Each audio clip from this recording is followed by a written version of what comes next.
Normally, I have a nice scripted out section by section, detail oriented, Virgo efficiency,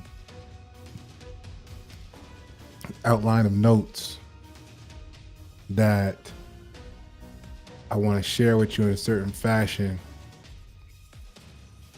to produce a desired outcome of stimuli. However, today we're just going to do the raw material.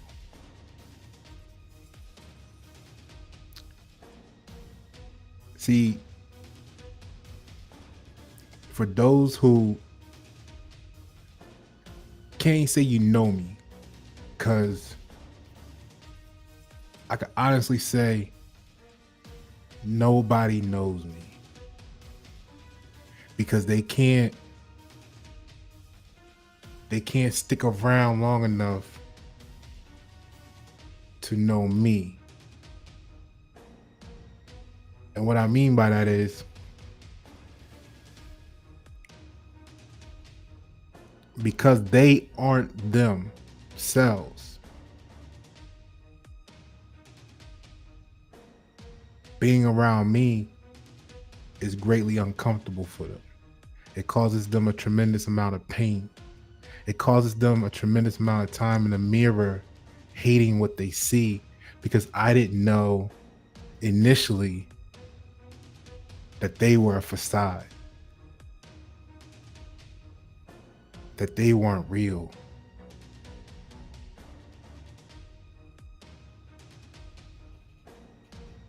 So when I see someone, I can't even say meet someone anymore, because are you actually meeting them? Are you meeting someone? Or are you meeting the character of the video game that they created?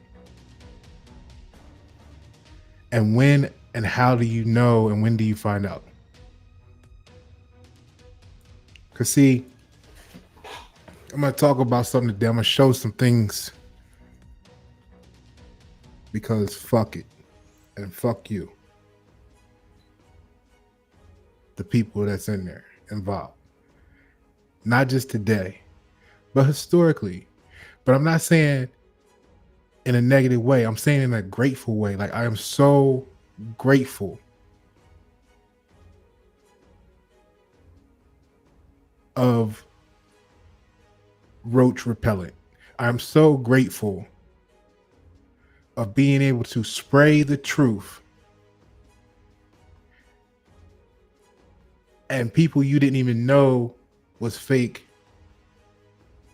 will catch fire and start burning in the crowd around you and have to flee your vicinity. And the way I describe it is like this. Let me see here.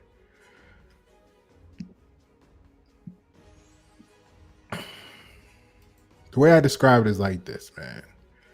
Cause see, what they don't know, this people think they hurting you. Now, granted, maybe someone in your network I might have done a project for, but because you talking shit about me, that project not gonna happen. But that helps me, because if they allow me to not do a project with them, or if they shadow ban me and avoid the truth to remain sucking your dick when they're never gonna get the ring, those aren't the people I want to deal with anyway. So it's doing me a great justice, because they don't have the right mindset. They're not capable of the right thought process. So let's weed them out now, early.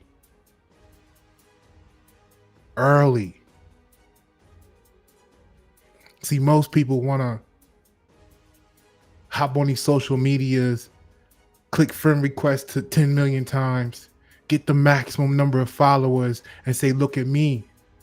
And then they wonder why they got 5,000 followers, but when they post something, they still only got 2 likes. See, when you see Pasha with 2 likes, it's because he only got 100 people. And some of those are still on the fence. So maybe he got 67 real ones. And then other 67 people, maybe 10 actually follow him. But boy, are they a powerful 10. You got 5,000 of the weakest of the weak. And you're proud. Because you get yeses. Now, the long story short, what happened is I had a conversation today, actually over the last 48 hours, let's say, better part of, let's say 36 hours. I don't really sleep like that. And when you make a when you have a conversation apparently with a certain name, right? It's not, you can't even say a certain type of person or a certain this or that, but a certain name, right? Of a level that has built a following of, I call them mindless zombies. See, this is the thing. I don't have to say nothing behind your backs. There's nobody that can say Pasha talked about them behind their back.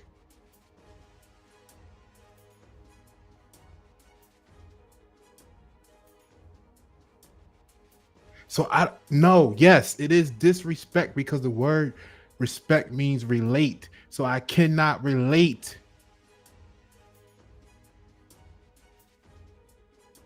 to the fake shit. I can't relate to it.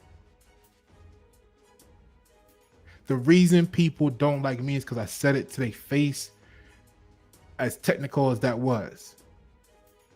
If we on LinkedIn, I posted the comment and I put their name in it.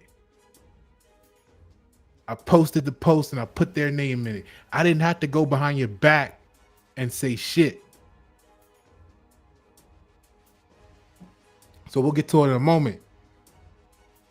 So I made a post because something happened and I realized something happened, but I didn't speak on it right away. I observed over another like almost week. And I was like, no, fuck. Because see, the thing about me, I'd have been at the top, closely related to the top of many different industries. Because I always had the mindset of, I'm not starting from the bottom. I'm starting from 3/4 of the way up, and I'm gonna work my way up from there. And then the perfectionist in me gets bored after you reach the perfection, and then I'd be like, or you identify some bullshit, and you can't go any further because clicks and gatekeepers and all that shit. But those who don't know, never reach these levels, or still struggling to reach the first one level like that, they don't understand what I'm talking about. They can't relate. It's disrespect to them how I act because they don't know any better. They are like child in mind. They are like minorities. That's what minority means, childlike minds. So they act like kids around me because that's what they are. They just don't know it. And I don't have patience for pacification because the world doesn't pacify.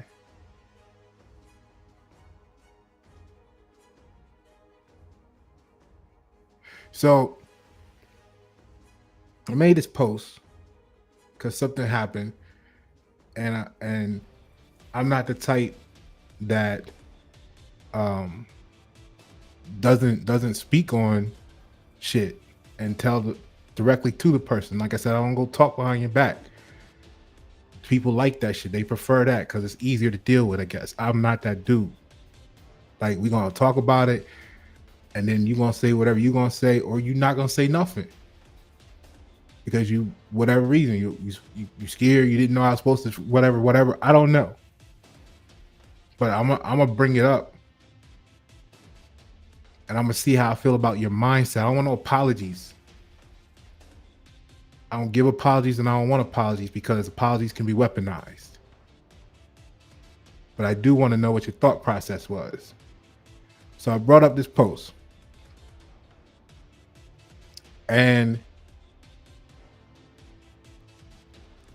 ironically, you'll see for this one, the person responded. And that's cool. We had our engagement. We'll look at that. Because I've won 3 of my own court cases myself. Like no attorney, because I'm majority. I'm not minority. But you don't know what the terms mean.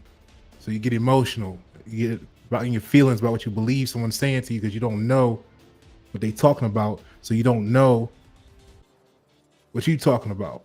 And I'm not saying this is why that's 7. So some of y'all gonna get this, but there's still a percentage of them that's spying here, watching here. That's cool. So the real know who they are. I don't have to differentiate.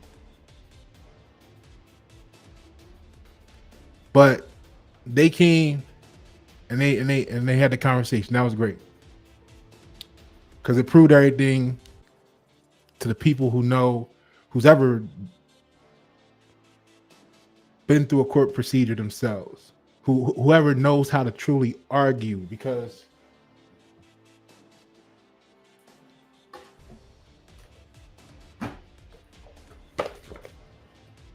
a lot of people talk, a lot of people run their mouth, a lot of people sling feelings back and forth, a lot of people have emotional content, but very few people know what an argument is and or how to leverage one, how to win an argument. Because either you're going to win or you should shut up. Because a lot of you knew you wouldn't win the argument, but you're trying to do things like have emotional factors play to your favor and skew people's mindsets with bullshit. You know, you try to manipulate. It's called gaslighting.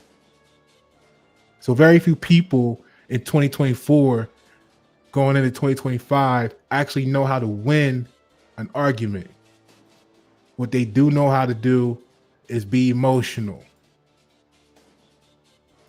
So if we're going to ensure our growth, what we need to do with these United States citizens is separate the emotional bullshit, the emotional baggage,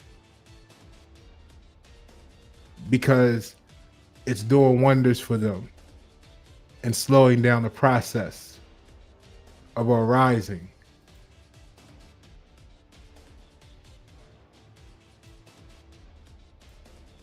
So now what I'll give credit. I always give credit where credit's due. I can say, we'll talk about here. We'll show there was a period of time of avoidance in some of the preliminary stuff that got to this moment because fuck it. The point that really is the issue behind this talk today is after we talk, you know how these people that are popular have their little followings, right? Their little mindless zombie crew. At least 50 people call themselves running down on me in the comments because they don't know the street. Not to say I stay in the streets, but they gonna try to run down on me in the comments. But see, I was Ike Turner and all these motherfuckers with the truth. You know what I mean? They running up like, you can't, you shouldn't, because you don't know shit. Shut the fuck up. Like, you wasn't there. You don't know nothing.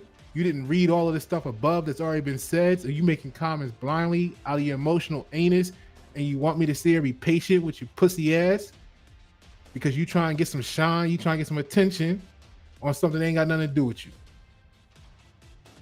See, this is actually my life. That's the difference. Oh, who's gonna come? Oh, who makes a post and gets Chris Doe to respond and then post a video to, yeah. You know why? Because it's my life. See, I didn't wake up one day and say, hey, I hope Chris Doe tries to cheat me out of exposure because he's going to take information of mine and go speak about it. And then, I hope all this happens. Like, nobody wakes up and says, I hope this happens to me so I can post a fucking video in the comments, you dumbasses. But since we're here going through the bullshit, see, I have a whole YNet7 knowledge channel. So what happens is you guys ask, not you personally, but many people ask these dumb questions that they really don't want the answer for. So what I've done in life is I've seen the flaw in this moment or in this situation or in this type of mindset or in this person. And I say, you know what? It's more people out there with these issues. Let me break down in a video the whole thing. The problem, the solution, all the way through the process, everything you should think about, and I'll make a video about it. So what I have the luxury of doing now at this stage of the game is saying, like your doctor, like, oh, you are suffering from what I call here. I wrote the whole thesis paper about that. Let me send you the link. Because now I don't have to sit here and spend 2 hours telling you something that you only want to hear after 5 minutes. You either gonna watch the video because you want to know or not. And or if it's a post or a comment on social media that other people can see it, that may be interested, they can watch it. See, I'm not out here dumping $500 a day of fiat currency so that I can say I got 10,000 likes a month or 100,000 views on my videos. So yeah, when you go to my knowledge channel, it's real people watching it. Because if I'm scrolling next week and see a comment, I might be engaged and I can take that link and send it to them. Maybe 2 or 3 people watch it out of their circle because those are the 2 or 3 people who needed it at that time. I'm not forcing it down 10 million people's face in a 15-second or skip ad so that they can say, I can say I got a view. I know the game. That's the problem. You're talking to someone who know the game and you're not used to it. I know the game. I just don't want to play it because I don't like games. Because what is games? Games is fake shit. We got real shit we could be doing. Do you want to do that with me or not? But see, what got me irritated was it wasn't the fact. I applaud. Like I said, I'll tell you in a moment when we run through it. I ain't gonna take long. But despite he took so long to say anything, which is part of what made him guilty. If this was at court, if we were having a mock trial, that would have been part of why he would have been guilty. But he showed up, Chris Doe did, in response to what I said. Okay, look, this is what's going on. But see, I took like 7 to 10 days and was studying and watching because I first noticed this about a little over a week ago. I said, let me make sure. I don't want to be emotional. Let me do my homework. Okay. So people don't know what I know. Right? So he came and he made his statement, and I turned that shit because he didn't know I win court cases. I'm not gonna argue with you. I'm gonna show you how it's done.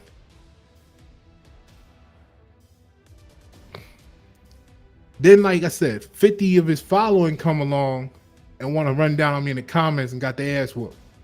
Right? So, I mean, in the comments, of course, right? Because it's America. Like, We try and get tanks and fighter jets. The last thing we talking about is let's fight in America because this is bullshit. Okay? Ain't nobody got time for bullshit. There's real enemies that we really need to get ready to protect against, and you up here being a little bitch in the comments about some shit, not Chris, but his following, that ain't got nothing to do with them. And then you get mad because you came at me, and you get mad at me because how I responded to you. That's the most, that's the shit right there that blew my mind, bro.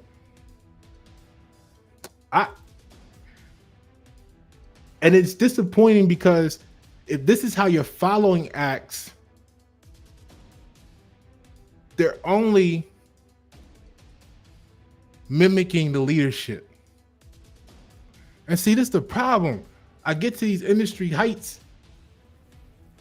I don't care if it's music, entertainment, like other entertainment. I don't care if it's manufacturing, whatever. And you find out, matter of fact, manufacturing was like the best one because they be really about the. You got to be real in manufacturing, or else it don't work. Like you can't fake optimizing a product or an assembly of a product. Like, you can't fake it. You know what I'm saying? I guess that's why I appreciate that the most out of all the things I've done in my life. But look, let's get back to it. So that's the issue. You got 50 people come get smacked down with their bullshit ass comments, right?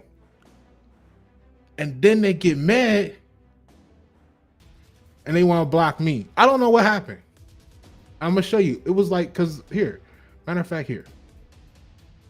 This is what, cause I don't understand, but I learn from shit because I don't pretend to know how people work. So when something new happens, I study it. And that's why I interact with these people, these type of people. Because when I don't avoid them totally because that's how I get put up on what's the new shit these snakes are doing. See, because I'm not a snake. I'm not a snitch. So I don't know what the current trends and new high-tech features and attributes of doing snake shit and snitching is. So I gotta actually watch the real ones in action. Which is why you see I don't get rid of all of the snakes. My motto is if you leave one or two snakes around you, but you already know they're snakes, they're going to help you identify the other snakes as they come into your network because like attracts like. So when you see them start clicking up, you know snake attracts snake. Okay, there they go.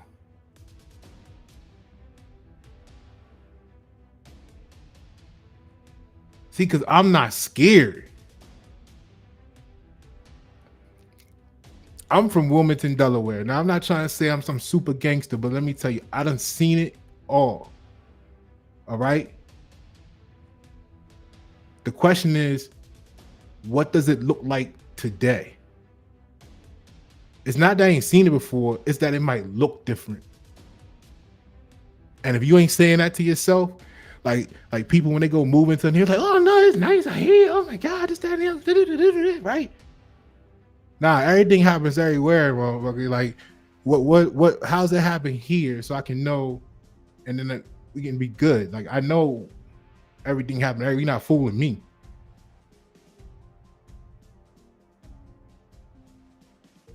All right. So the new technology appears to be the interesting part about this. As you can see, I wish it was bigger. Actually, let me do this. Actually, I should be able to do. Yeah, let's do it like this. If we look up here, because I was starting to type the shit and I was like, you know what, fuck it. Let me just do a video. I ain't really pressed to do nothing else right now. Let me take some time and talk to my peoples, the public. See, there was 69 comments here. And what was interesting is I got a notification, this one in particular. Um, from 38 minutes before I checked it at the time. She's like, I know. It's like, this is why I can't talk to people.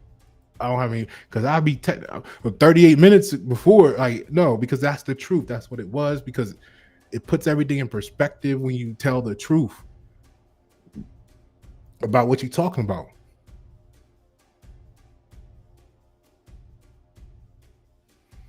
So I'm a critical thinker. So it had this got me thinking. This is critical thinking here. Because this is chess. See what happens, they all lost the different chess games. Chris lost the chess game. All 50 of his zombies that showed up lost their chess game with me. And then they went to the next level of chess game. They huddled up. They said, huddle the fuck up, y'all. Look, man. Bruce Leroy over here whooping our ass. Whose fucking idea was it to come run down on him with this bullshit? Never let them make another idea, strategy, plan for us again. We are all getting embarrassed because what happened was it was all good. They were all here until I dropped these posts because I was like, you know what? Fuck it. This is what I be doing. I just be telling the truth. Because I said, look at these sign holders in the comments. The truth is, this is what hurt their hearts. I said like as much as what I told them at the time, and I'm gonna get to these people here because I applaud these people. These people right here, plus the 15, maybe minus 1 or 2.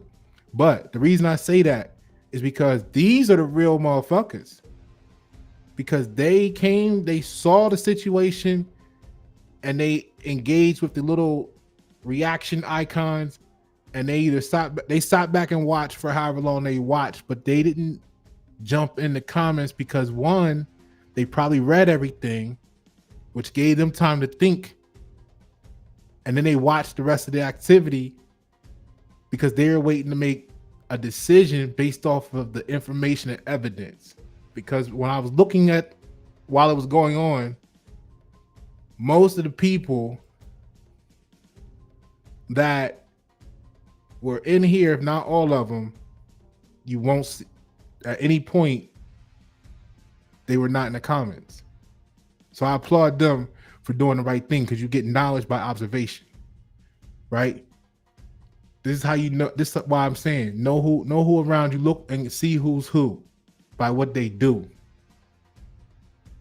So I'm gonna pull them up later and let you see who they were, because like I said, for the most of them, I appreciate that shit. They did the right thing as far as I'm concerned. But so it was a bunch of activity. Like this was going on since shit.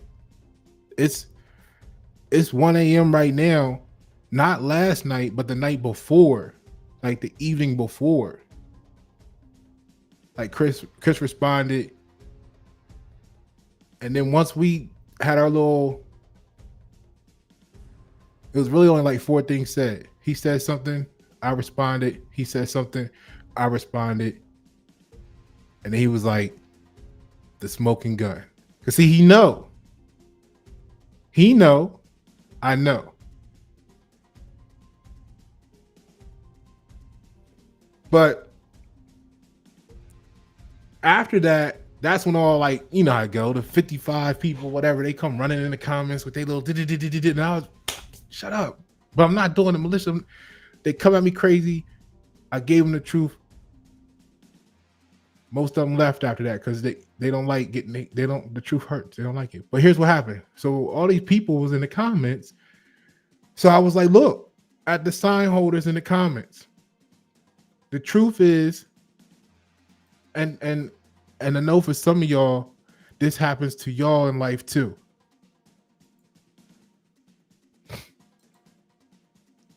What's up, Hassan? Y97. Appreciate you. Nah, man, look. It's not crazy. It's always the perfect day. Like, one thing you'll never see me do is, this is not a complaint. Like, this is a failure mode effect analysis. And if you see me in these situations real time, normally you'll see me at the end say, thank you for the exercise. Because see, the reason why I was able to, in this case, smack down 50 mindless zombies from the dojo is because of all of the exercises I've had in standing on truth prior to. So every time we go through something like this, public, don't be offended by it. Don't be stressed out about it. Appreciate the exercise because it's preparing you for what's to come in the future. You're learning a new approach, a new technique from these snakes and these gaslighters and these narcissists and these manipulators and these fake people and these shapeshifters and these whatever, right? And you get the exercise of standing on truth and delivering 10 toes down. And see, that's what they don't have. They don't have the stamina to be truthful. So they come in with their bullshit that they done prepared. And then as soon as you hit them with the truth, wham, they're like, fuck. I don't really like that. I don't want no more of that. What was I supposed to do? Script 2? Cause see, now he fucked that all up because we planned for him to be fake. Like we fake. We had 2-3 questions prepared based on what we thought he would say, but we didn't realize because we fake. We were thinking about doing fake shit while he doing real shit. So, then they scrambling. And then by the time they get hit, they get hit the second time, they gone. So it's preparing you for these battles with the fake shit. Otherwise, you would be weak and unsure and unconfident, and then they could convert you. You become a zombie too.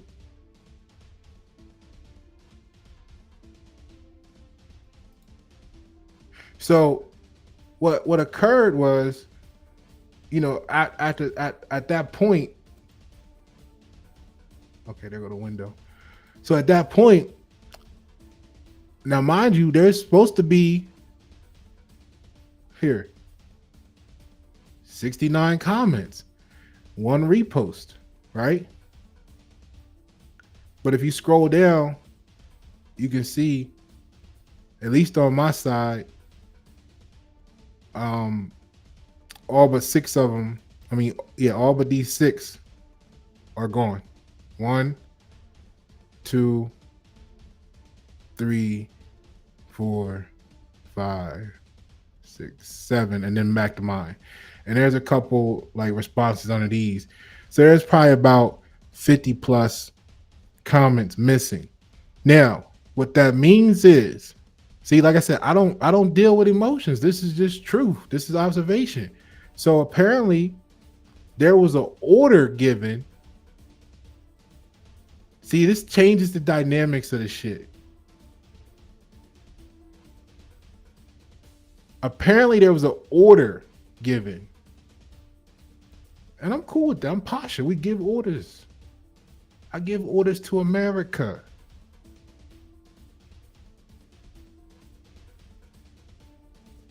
We put in our order to the United States.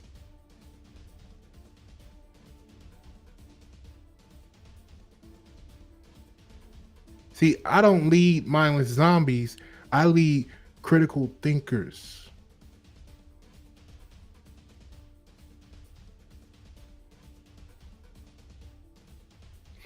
So what this means is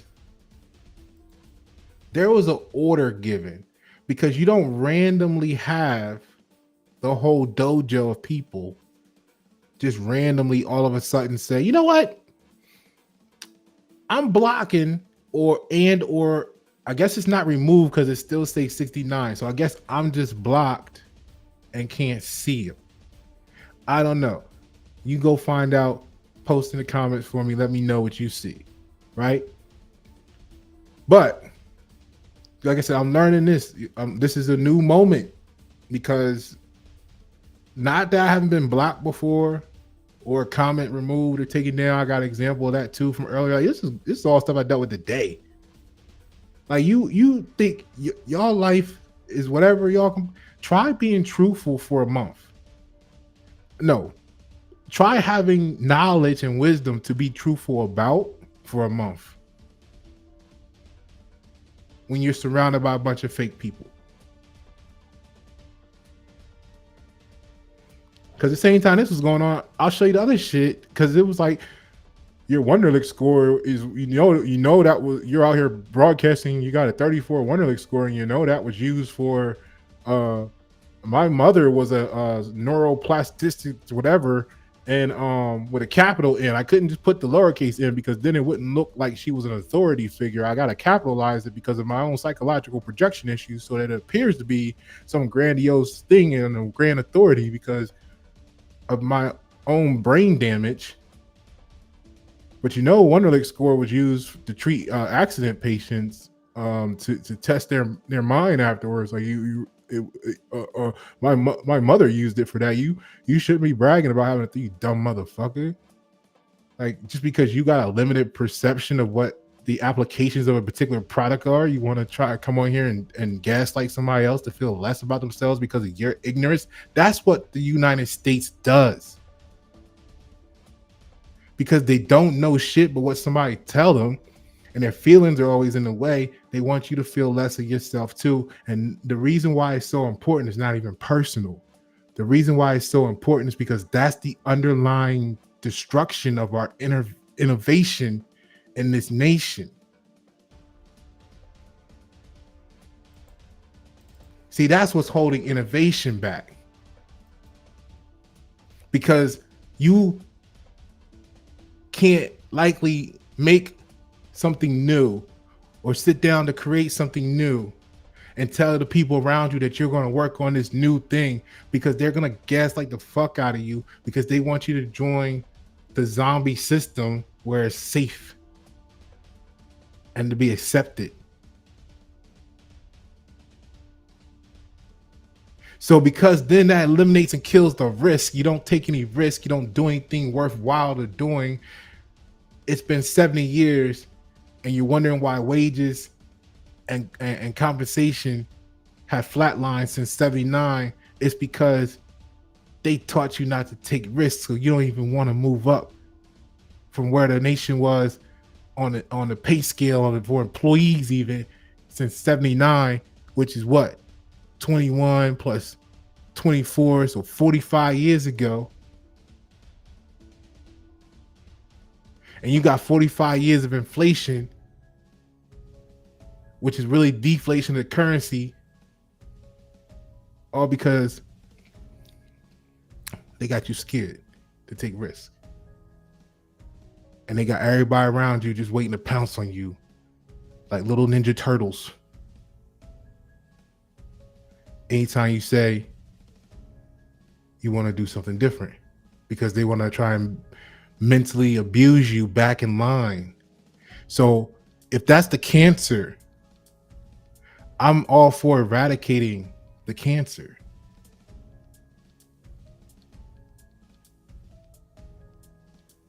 Yes, if there is a disease, it's best that we kill the disease.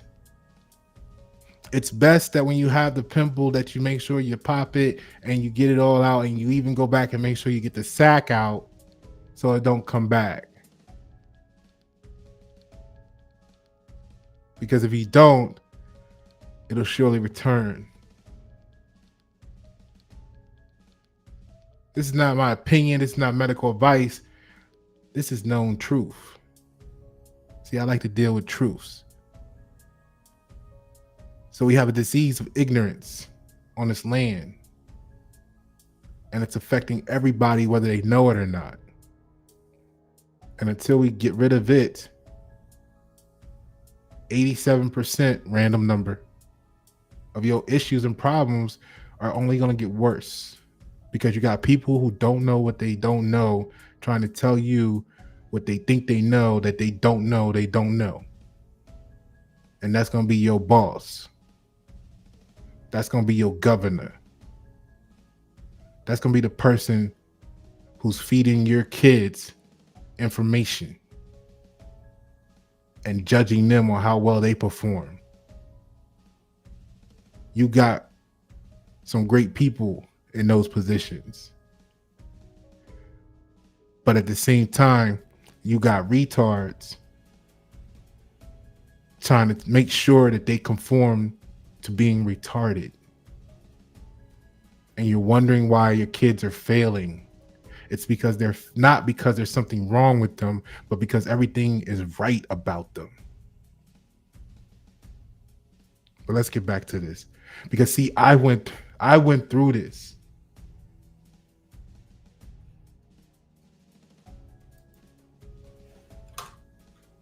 The reason, part of what compelled me to fight this way is because those that's been following the story, they know I've been to the mental hospital observation twice. Total of 14 days of my life. Both times for shit where there wasn't nothing wrong with me, but the person who was able to talk to the magistrate or want to manipulate the situation was able to get it started where I wound up there quickly, for them to find out, oh, there's nothing wrong with you. You just know shit that the average person don't know. And you should be the first time they told me, maybe you should be careful who you talk to about it, was a trigger for me. Because what it meant was the current state at the time of whether you believe it's the United States or you know it's America, the current state and condition of the country or the world or the people around you is that ignorance is so popular that being truthful, being real, can land you in the mental hospital.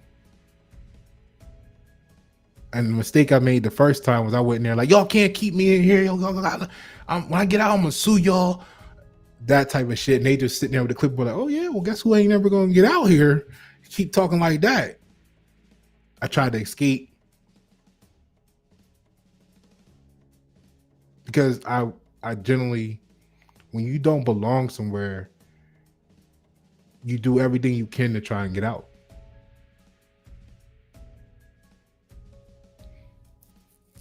So I did that for the first 5 days. It took 5 days the first time I did 10 days. So it took the first 5 for me to realize on the end of the 4th day, when I was like, y'all gonna let me, what do you mean what we gonna do tomorrow? I'm supposed to get out of here today. You keep saying tomorrow every day. And I realized when you're resisting the meds, when you telling them you're gonna sue them when you get out, and they checking them boxes on the clipboard, you're being authenticated. So when you want to talk about being authentic, like, trust me, I know what the word authentic means firsthand versus what genuine means. So when I make the video, I don't actually need the etymology dictionary, but I use that to show y'all what the actual words mean, so you'll know, because they authenticating you as something so that they can justify why they're gonna keep you or not. See, that's authenticity. Because I was genuinely true to the point where the average person in society, 98% of the population, can't relate to me. It's a disrespect, because the word respect means relate. So because 98% of the population can't relate to the truth, Pasha had to do 14 days in the mental hospital when he's been through tons of things in his life to avoid incarceration as a person that looks like me, living the life I lived in my early 20s to early 30s. It's no secret that the only reason I'm not a felon is because I've been in 4 police chases, high speed. So when you see me, when I had the series of Mercedes back to back, it wasn't because, oh, it's a Mercedes. It's because Mercedes was winning F1 race competitions. So the technology filters down into the automobiles on the market. So I like to go 100 plus miles an hour because the speed limit don't apply to me. I'm a traveler, not a driver. For entertainment purposes, National Highway Traffic Safety Acts don't apply to me. And it started for me when we were young kids. I ain't gonna say kids, but when we were younger, we used to race everywhere we went anyway. I don't know about y'all. So what that did is that honed our skills. So when we needed it for something like a getaway, we were skilled operators at that moment. So you grow up and you mature, you move out of things that you used to do in life. You get closer to your purpose, your life purpose, but that was part of your preparation for your purpose because you had the Most High put you in those positions so that you could learn from that perspective and help people that you wouldn't otherwise met unless you were in that modality at the moment. Because there's people that, you know, the feeling of being able to take $100 t-shirt off your back and give it to the young dude because they said they liked it. You know, being able to do shit like that changes a person's life forever. Like they'll always remember that. And I didn't get that part of it until I was older in life. How much little things like that meant to people when you look back on it. I just knew they said they like it. I'm gonna wake up tomorrow and go buy what I'm gonna wear at the mall anyway, like I do every day.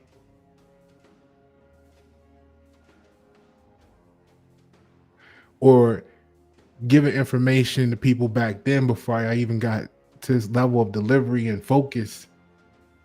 So the difference is, unless you were in that mix, you would have never reached those people to leave those imprints, those impressions, to make that impact, for you to get the experience, for you to see what it was like, for you to watch people deteriorate around you because of the drugs that they took and because of their addiction. You couldn't do nothing about it. So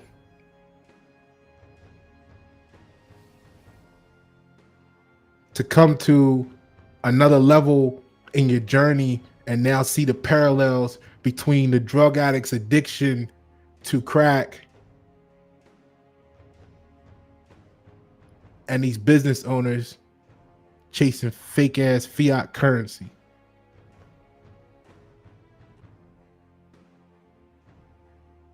And realize you got to do something. Because I was prepared to leave. Like these people talking about, oh, I got 90 acres. We're going to put our little family on here. But, you know, I was on that level. We've seen the videos. We talked about this many times. Tiller, Oregon went up for sale, 3.6 million, 3.9 with the school. Not that I had the checkbook at the time to support it, but that made me say, damn, I can buy and start my own city and we can go be over here doing our own thing. And I got to the point where I was researching what it would cost to acquire tanks, missiles, and jet fighters to defend it. Everybody got guns. Everybody got Desert Eagles. Everybody got the AK Dracos. Everybody got the you name it, the 4.5, the 4.4, the 10 mil. Everybody got that. So what that means is that we need something we can drop from the sky. We need some tanks. We need some shoulder launch, and we need some silo launch. And that was at that moment where I was like, damn,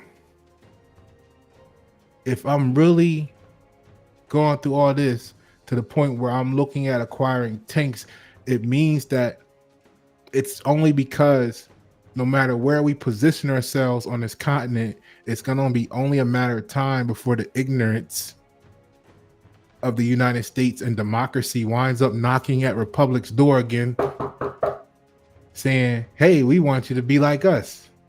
And if you don't, we're going to try and say there's something wrong with you until you do. Unless we eradicate the cancer. Unless we nuke the disease. And that's why I returned mentally. Because if I stayed focused on that, I would have got it. I would have been there. I'd have been going. I'd have been in my little off-grid situation with solar panels and making my own water from the evaporation, condensation of nature, duplication, all kinds of stuff. I'd have been gone.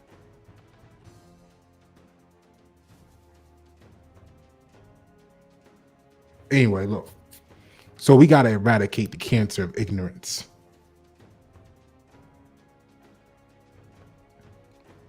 And what we should be able to do is it would be great if every ignorant person was removed from society, because then they couldn't perpetuate it. It wouldn't be taught to their young. It wouldn't be condoned and accepted. It wouldn't become groups of them. There wouldn't be shadow banning. There wouldn't be cancel culture. There wouldn't be a lot of the confusion that we have in society today, and the list could go on. So let's take a look at this, because this is what we started on. This is what it was all about. So there were 69 comments. 50 plus of them are missing from my perspective now. They might have blocked me, but what this means is, or they removed them, I don't know. But I guess I'm not sure if they removed them, would it still show 69? I don't know. See, I'm okay with saying I don't know what I don't know, because then I can focus on what I do know, unlike the people in the comments who just vomited information and feelings and opinions on shit they didn't know about, and they didn't take the time to research anything. So they all look like fools if you can still see them. So what this means is that there was an order given, which changes the dynamics of this situation. See, we come from Facebook, we come from these places, we're used to the average troll that gets their feelings hurt and blocks you and go on a little rampage rant, whatever. But this is organized, like, you know how you say organized crime in the streets? This is organized shadow banning activity. This is organized attack culture. And the word attack means attach, right? So this is an organized plot. See, this changes the dynamics. This is no longer, hey, Christo commented, and because he commented, we all can't show it up. No, this is organization. And the reason it's organized is because, like everybody else, I'm a threat to them. When you got a 34 Wonderlic score, it's very few people below a rocket scientist that's not going to feel threatened by me if I get to look at your industry for a little while and observe and duplicate and then speak on it. Because that's why I become the best so easily, right? Because what you struggled with is natural for me. See, I'm naturally gifted. I was the prisoner of life that was happened to be put in the man's gifted program for a reason. While you were becoming Mr. Popular in regular school, becoming a United States citizen. Okay? I was stuck in the prison of intellectual. And I say it like that because if I wasn't trapped in that 2%, then we could better relate to the population. Maybe I would be more accepted then, but I'm not worried about being accepted. I'm worried about being true. So there was an order given that at some point 50 plus comments were removed, and or the people that posted them all blocked me in uniform fashion. Now, so that's like a, I'm used to that when you think about gangs, right? When you think about gangs, like when you think about little cliques at school, like we could look at it like this: gang and up to mafia. That's the crime syndicates. Like they organize. So, they might even be connected to the politicians, that type of stuff, right? So you've seen that in the movies. I'm not telling you nothing you don't know. You remember high school with the little cliques. You know the workplace with the little cliques. So you got little cliques and you got big cliques. You got disorganized cliques and you got organized cliques. And it's no different with these corny ass business owners. See, a lot of y'all, speaking to my public now, YN7, a lot of y'all feel like you're not good enough because you're comparing yourself to someone who appears to be successful. See, me in the music industry already had this conversation. You can't take away their attitude. And I'm not talking about, when I say attitude, the actual word attitude means position. So you can't take away their position. Like you can't take away that maybe they're at a point. I mean, you can, but what I'm saying is just from a observation. I don't want to let me put it like this. I don't want to discount. Actually, I do, because let's say you got to give them credit that on the books, maybe they're achieving $5 million a year.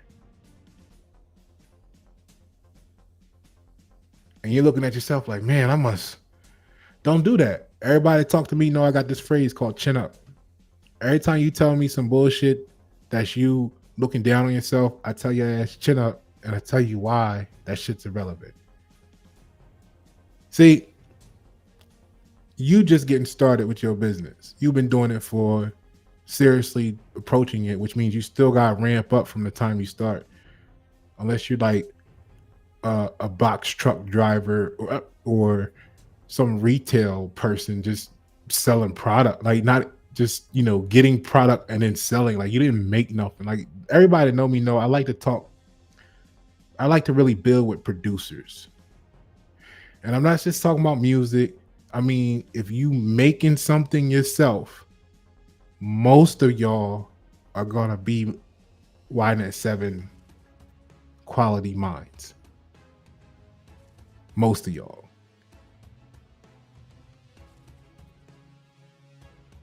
we might find out there's a couple people like the lotion man that don't fit. All right. But producers make stuff.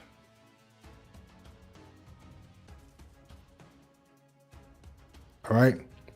So the order was given for everybody to disband. But let's get to what triggered that. All right. So I put this down, like these posts here. Like it was a period of quiet, maybe for like an hour. And I was like, you know what? This is exactly what I be talking about here in this video, this, that, and the other. Are you a sign holder?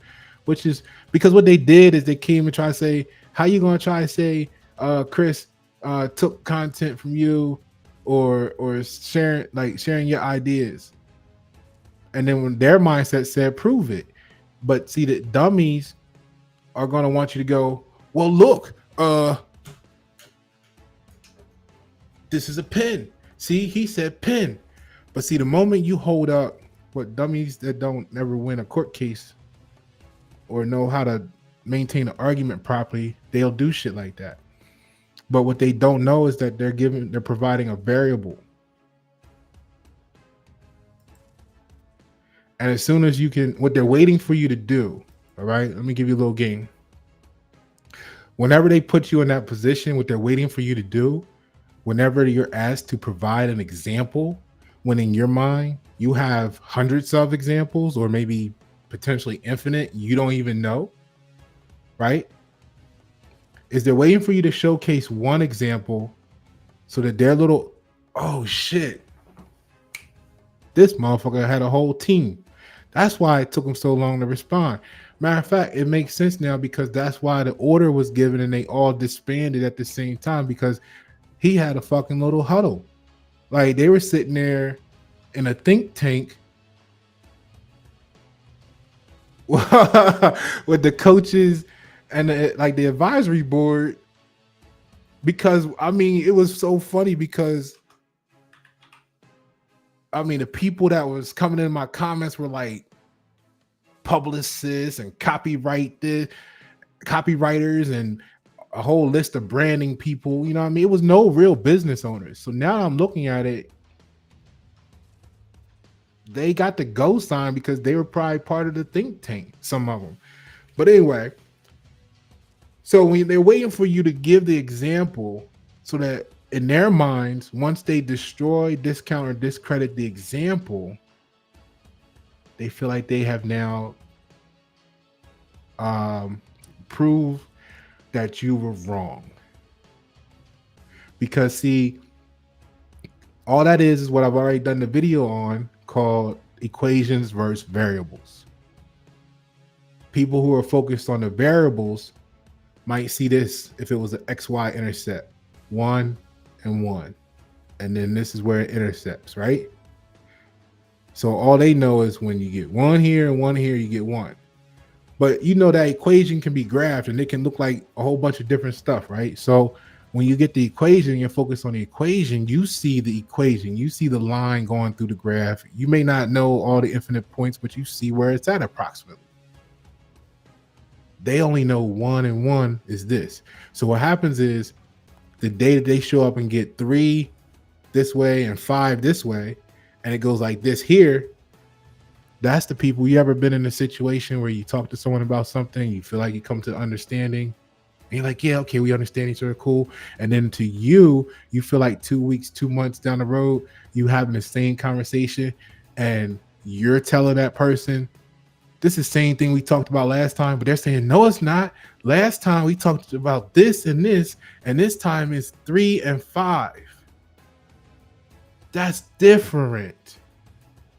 So what they're doing there is they're either weaponizing the fact that it's different variables and they know that it's the same, or they genuinely, like you can't admit, they genuinely haven't put it together yet because they're focused on the variables that they're part of the same equation.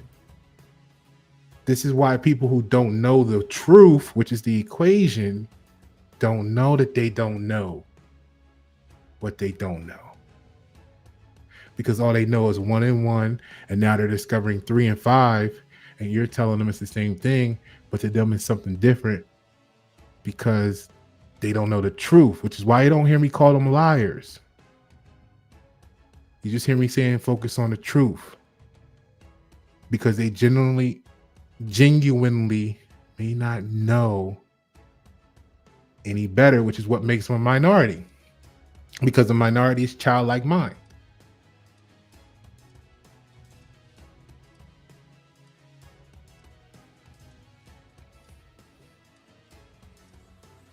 So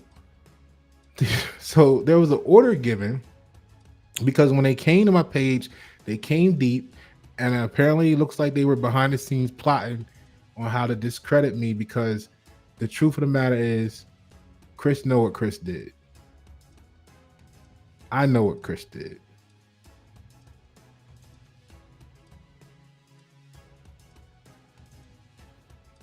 So when it got here, these posts were here, comments were here, and I was like, look at them.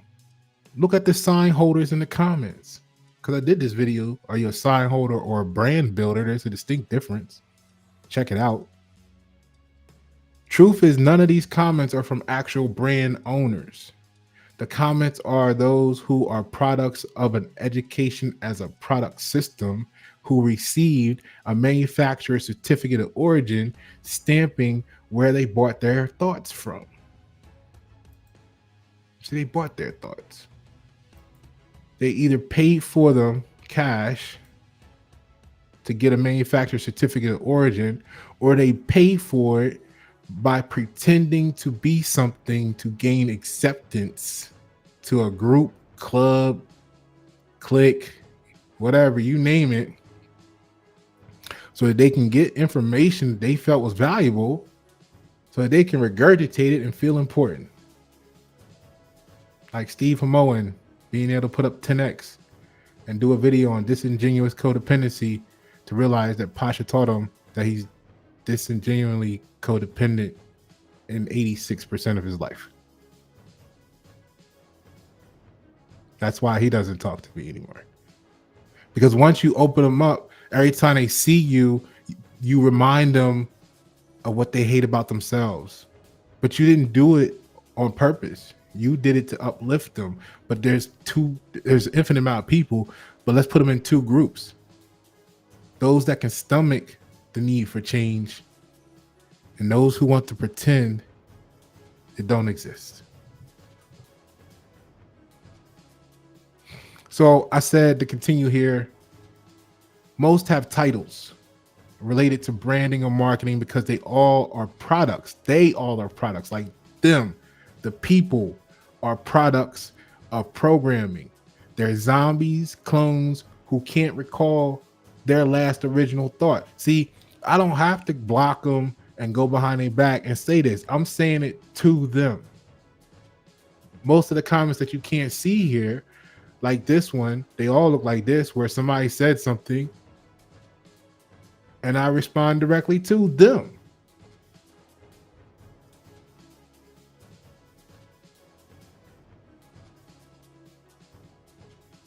Boom. I'm responding directly to the people. I don't have to block you and go talk behind your back. But the reason they block and they won't show back up again is on here. But to those in the arena seats, which are the ones watching, how can any of these people see? This is what cut them. How can any of these people in the comments be the best for you to work with for your brand, business, family, whatever you doing with, whatever you would have been doing with them, to galvanize your brand, your community, after you just witnessed how each one of them, all the names on the list of names, fear having original thoughts? What can they truly do for you to help you stand out if they fight this hard to fit in? See, because that means that All they doing is selling you what they did for someone else. But your problem, your solution, that's needed might be different, which is why you never really feel good afterwards. I mean, it's temporary. And then you get the buyer's remorse, or then you get the extra bills. Like we talked about with Chris Doe's minimalistic approach to logos.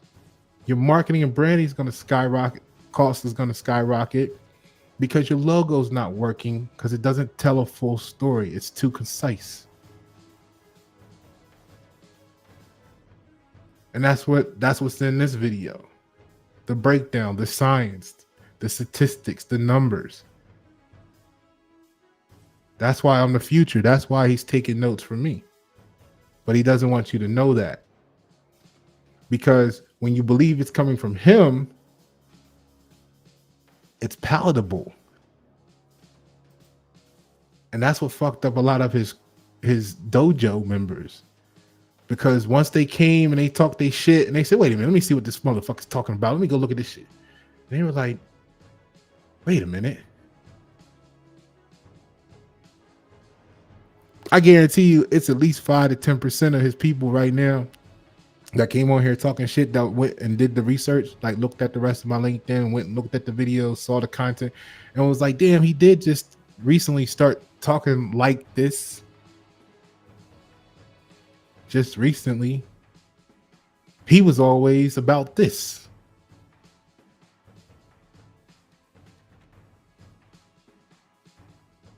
So when they thought it was coming from him, it was palatable. And they were proud. And they were looking at me like, you trash, piece of shit. Until they found out,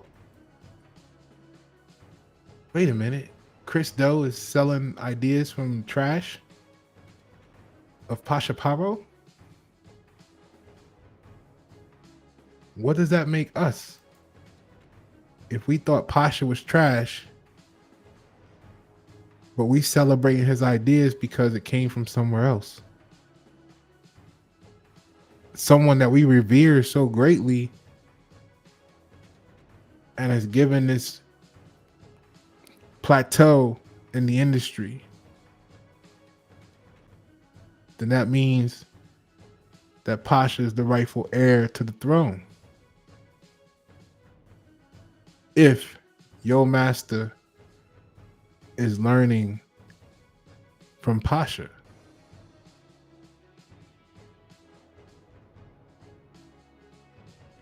So the irony is that that's what I say here.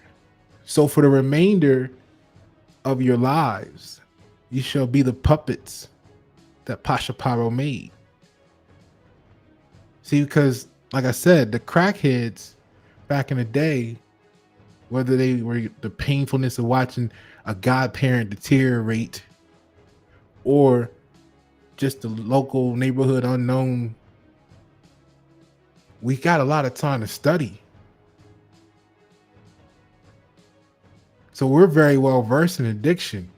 We got thrown in a drug diversion program the first time you get caught when you were hustling back in the day. Your little weed pack. So we learn, we study all about what an addict is. So I know what I'm looking at when I see you. Not you, but those people.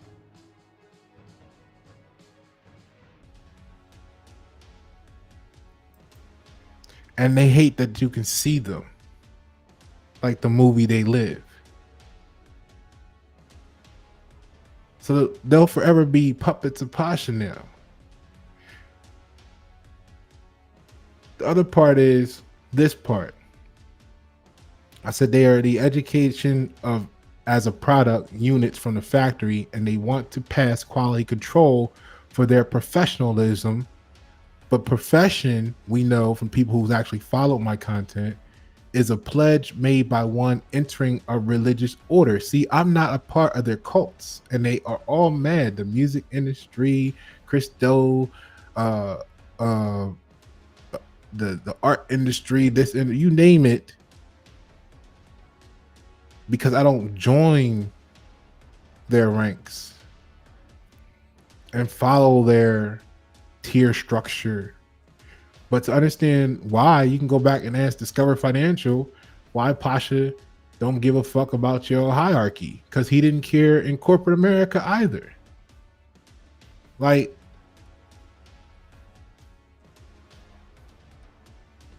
I'm the same way when I was in a relationship with 30 plus net $1 billion companies. Your little $5 million ain't shit in my mind. You don't even make your own product. See, I lost respect. I couldn't relate. Because when I used to see Chris, I used to see someone who I thought produced something. And then you can see the more recent videos where he show you behind the scenes team in his office. He got people in there looking like a mini sweatshop. Now, the entrepreneur would say, oh, that's entrepreneurism. You hire people. But I see that as the 48 laws of power, where it says appear to be the 48 laws or the art of war. One of them that says appear to be the magician.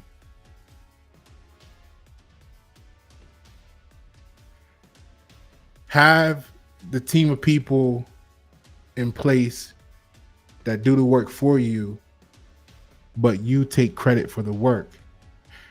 And there's a fork in the road there. See, because that's why it says appear to be the magician. When you appear to be, that's stating that you're presenting yourself as something that you're not. You're appearing to be, which means that you aren't the magician. So you're here talking about all of this brand stuff, but the people who made it are somewhere off camera, semi-fearing if they're going to have a job next year based on how they treat you in the background. The same way the various levels of toxic workplace exist in corporate America. Because see, I can read emotion even though I'm not emotional. I can get people's vibes. That's why I have the vibe workshop coming out, which is why you hear Chris talking about vibes recently.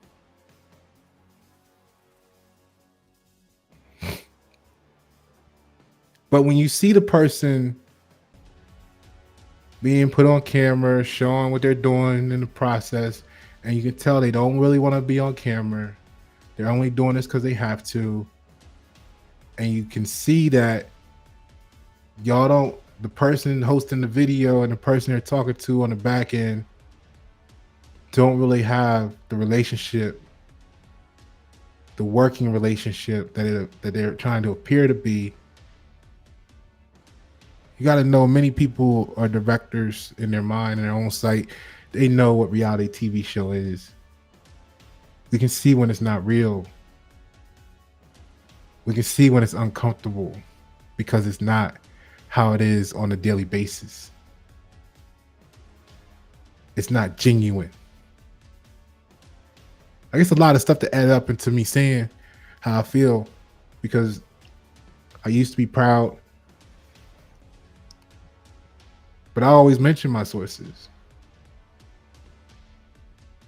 I ain't gotta say it every single time, but when it's new to me, I come out and say, "Hey, look, getting this from Chris, Chris Doe or the Future, Alex Hormozi."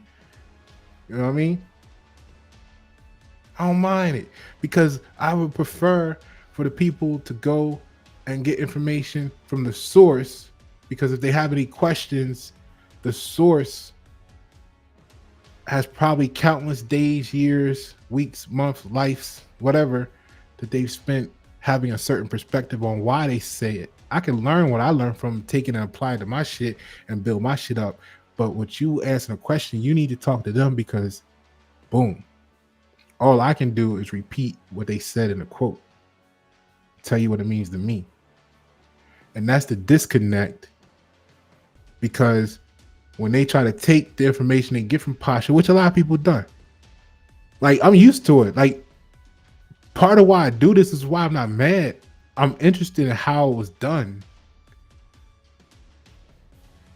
This case, because it was greatly disappointing in how this ended, because you think you're dealing with people with honor and integrity, and we know there's no honor amongst thieves, but you know that when you know you're going into a relationship with a thief.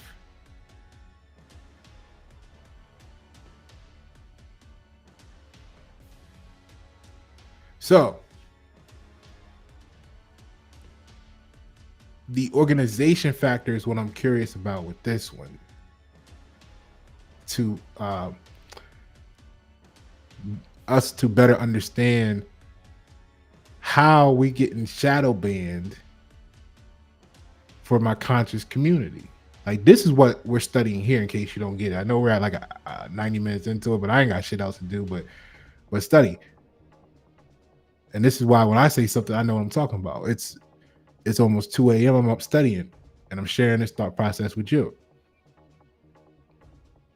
So by the time I talk about it a week from now, 2 weeks from now, 6 months from now, I'm not speaking from emotion.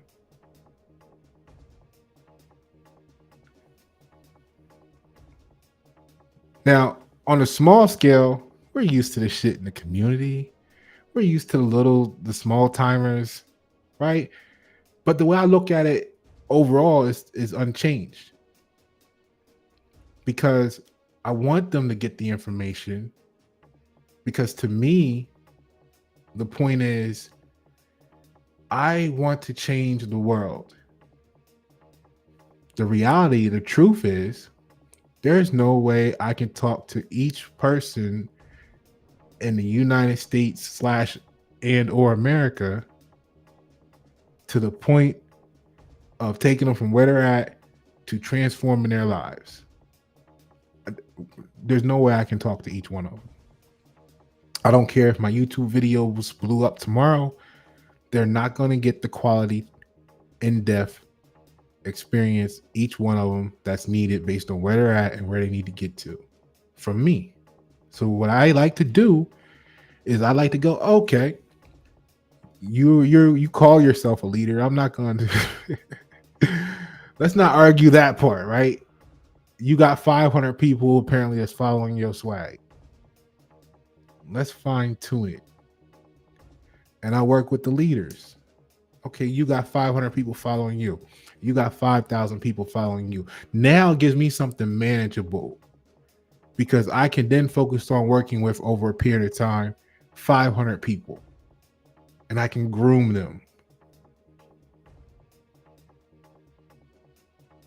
And then I can put them, let's say I can let them go back into society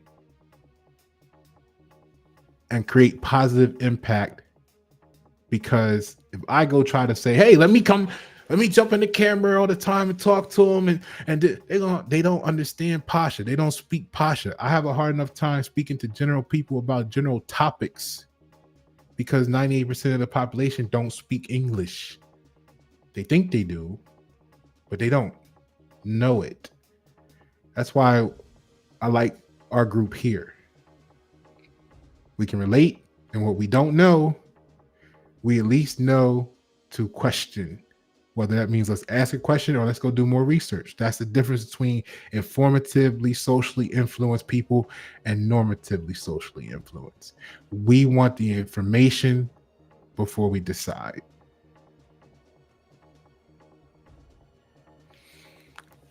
So, and this is documented on my channel and post and Facebook for years. If I work with 500 people and this person got 500 followers, this one's got 5,000, this one's got 15,000, this one's in the music industry doing 20,000, this one's in sales, got 5,000 following them. Well, if I adjust their swags, now I'm reaching hundreds of thousands of people with the information. in a natural language and a natural swag that they already value and appreciate. That's why you don't see me wanting to be the face of everything. So that's the long story. That's why I got the quote, everybody works for me as long as they do them. I just need to find out what you do. Okay, now let's talk for a little while. All right, now there you go. Back in the game, son.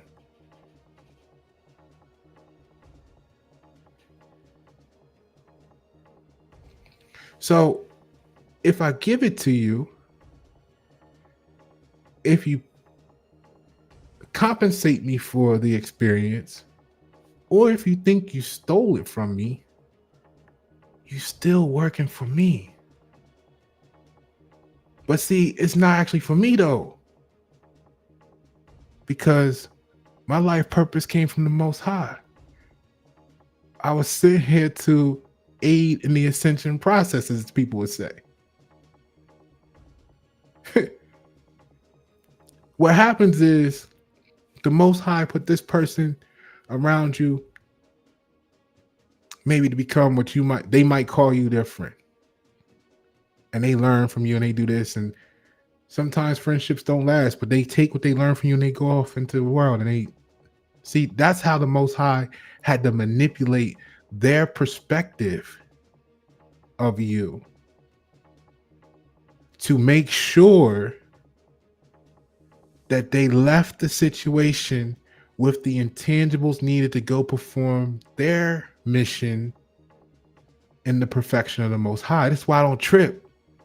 Because if I didn't understand this, it would be a lot of more action, and I probably wouldn't be here right now, and a lot of people wouldn't be either. But see, I work for the Most High. I work for humanity. So the person A, the Most High tuned them to work out a friendship with you, as you would call it. I don't have friends. Emotional people give titles like that.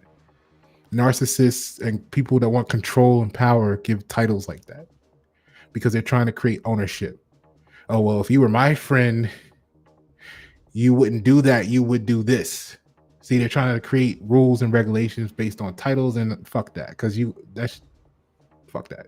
The only thing on control if you be here tomorrow is what you do today. Period. Which is why all the people that disappeared today won't be here tomorrow. But that was how it was supposed to be. Because they were there when I told them that they wouldn't be there no more. This is how the magic of the Most High works. I ain't gonna call it magic for those people who don't know words but then want to get caught up on one word. So the friend might come through and get the information from being your friend, if that's how you see it. You might have become an employee at a job at a company.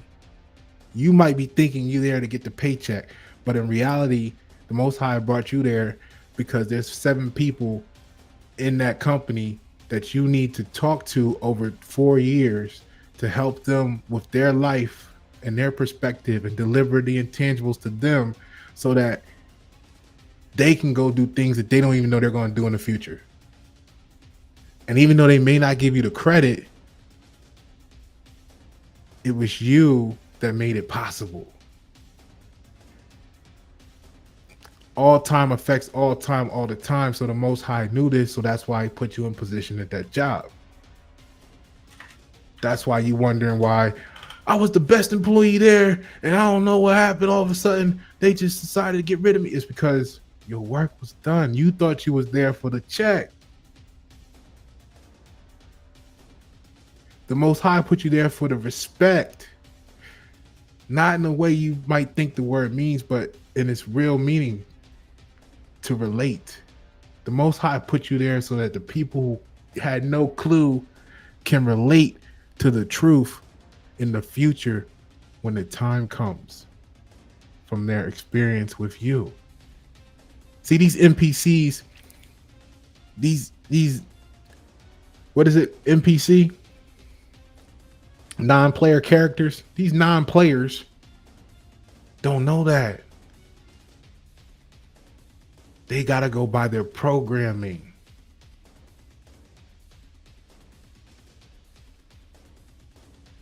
So we talked about the friend. I'm doing this all off the top. I know it's scattered. I know you guys are used to me being organized, but this is super real, right? This is not in the format of education. Let's say it like that. It's just me being off the cuff. So we talked about the friend might get what they need that they didn't know they needed from you, whether they give you credit or not. The Most High put y'all together for that period of time because of something they need to do in the future, but they had to talk to you about it.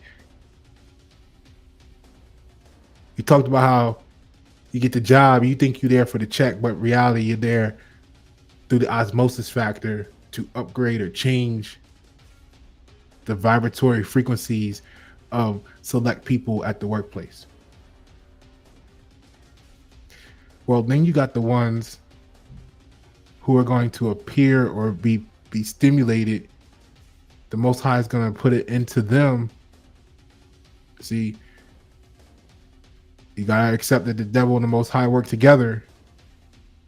So the devil, Most High is going to have the devil put it into them, however you describe it to yourself. But I'm going to just say the Most High going to put it into them to motivate them. They wouldn't want it. They wouldn't want the information from you if they didn't feel like, ooh, I came to his page. This is new information. Nobody knows who he is. He's only got like 400 followers. I've got 85. I got 800,000. I can take this information and go, whoo. Now, there's a fork in the road for that person of doing the right thing, which is say, hey, you know what? There's this small time guy named Pasha Paroh. If you want to think I'm small time just because your bank account of fake debt notes that ain't worth nothing but gives you access to some things so you think you're privileged, but you're dumb, right? For not realizing the value would have been to say, hey, this relatively small time person, Pasha Paroh, got this amazing perspective. You know what I mean? I had an opportunity to collab with him, bring him on to the platform, or even just mention that I got the information from him. Go check him out. You know, he's coming up the ranks. He's doing his thing, whatever, blah, blah, blah, blah, blah. And this is what he's thinking. No. Some people want to repackage it as their own, which is fine. What I'm getting at is that particular person had a chemistry. And the only way that information that's needed to come through you would get to the people who he's gatekeeping of is for the Most High to cause him to feel like he's stealing from you and see the value to go put it out as his own content, his own thought process.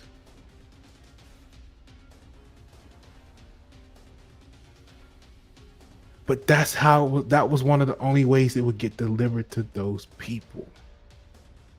Because he's not going to invite you on the show.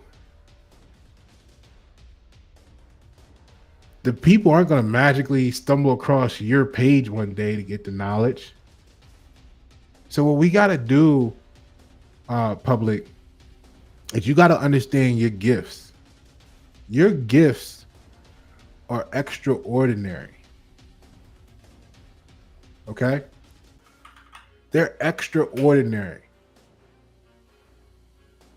Just like I said earlier, the reason I refer people to the people is because I know what they said, but I don't know why they said it.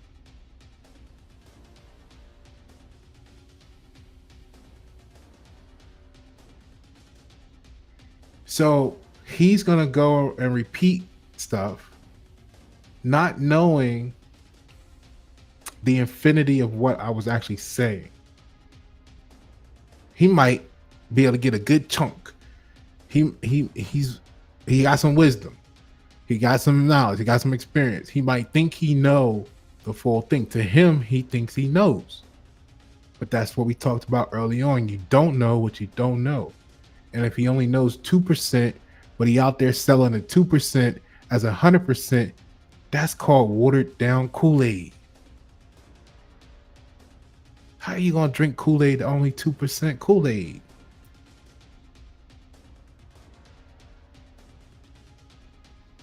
And you consuming it thinking it's the 100%, but then here you find out here's the not from concentrate over here. And then that's when the whole following gets fucking disrupted, because they're like, wait a minute, we're drinking the Kool-Aid. This motherfucker got the concentrate. And it fucks their head up because they thought that their source, their magician, was giving them 100%. And they find out they getting 2% milk out the pacifier, out the bottle.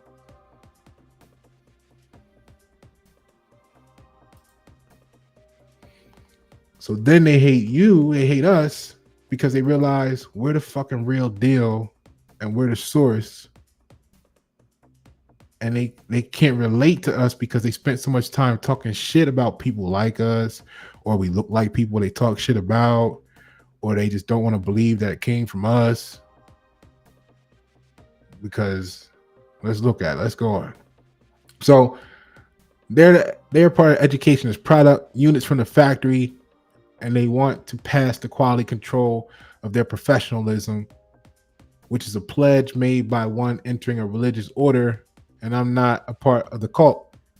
They are not free to have original thoughts, as that would be a violation of their installed intellectual property, iRobots, and would be a breach of their brainwashing. I mean, their uploaded software agreements. See, they were uploaded software into them, so they have to maintain certain strict performance specs, or else the washers come in. So to be authentic, one must check all the boxes. To be genuine, real, one must just be. Let this be a lesson to you, right? But here's the thing. This is what got them. Because see, they were all here. I mean, because look, this is what happened. All the posts came in, all the comments happened. And then I said, you know what? All these people talking reckless. Let me show them how Chris's method, because I put this video out, a couple of days ago. I said, well, let me just show them how Chris's method, they're worshiping idol. The idol they're worshiping is actually why it costs why it's not the best for their clients, and it's costing them so much extra money at the end because of it being a minimalistic logo versus a complex design, which is what I covered here. So I posted this. Then like some time went by, and I posted this, and this, kind of like to close out the day, because I was closing out I was done. It quieted down. I'm like, great, it quieted down, because I'm gonna respond to the comments as they come in. Some days there's no comments, some days there's 2 comments, some days there are 5. Today there was 60. Yeah, so I'm gonna put the work in. I'm gonna respond as long as I can. Okay. So it quieted down. I was like, cool, we're gonna close this out. I'm done with this. I learned a lot from the fools on the new updated fool regulation, code of conduct. And so I put this up here. As you can see, 4 hours ago was I kind of typed it, went back, typed it again. I'm talking about all in a couple of minutes. Oh, I misspelled this word. Let me change it. I be doing that shit. Sometimes I don't give a fuck. But so I put here, and when I say went back, I mean, it might be all like within 2, like you type in and see, oh shit, because sometimes I be thinking the computer be fucking with me, man. Like I be putting in, like I be typing. You put in a word, it might be something like it leave off a letter that changes the word and shit. I'd be like, hold on, let me make that right. So And it says, and that's why you won't see any more comments from these people on my page.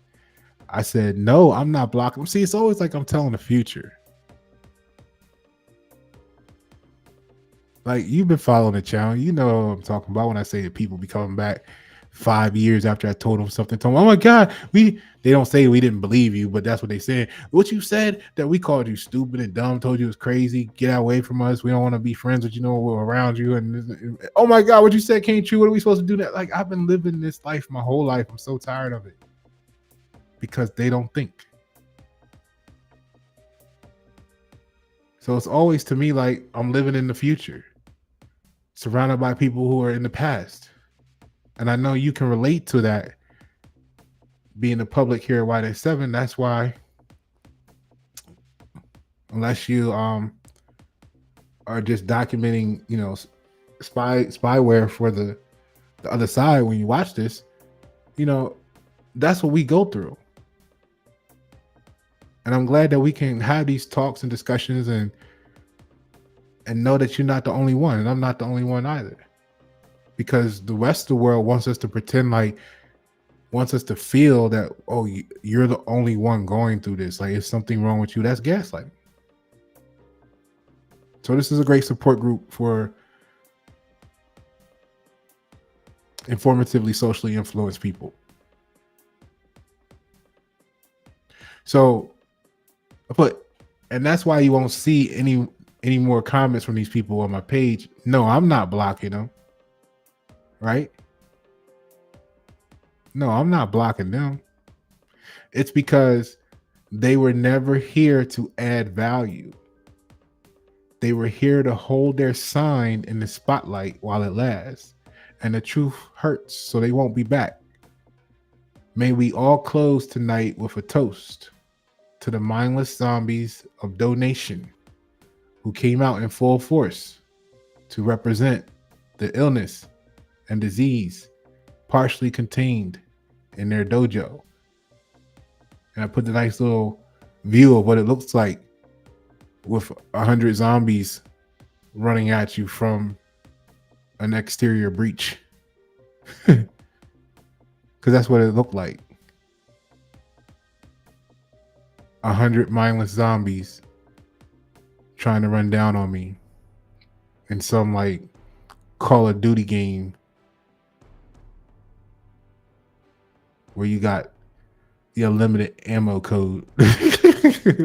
You know what I'm saying? All right, so I put here, you know, these posts, these cowards, because 50 plus cowards came to my profile having an opinion on why I should not have an opinion. And I stood by myself on truth because I'm used to standing by myself on truth.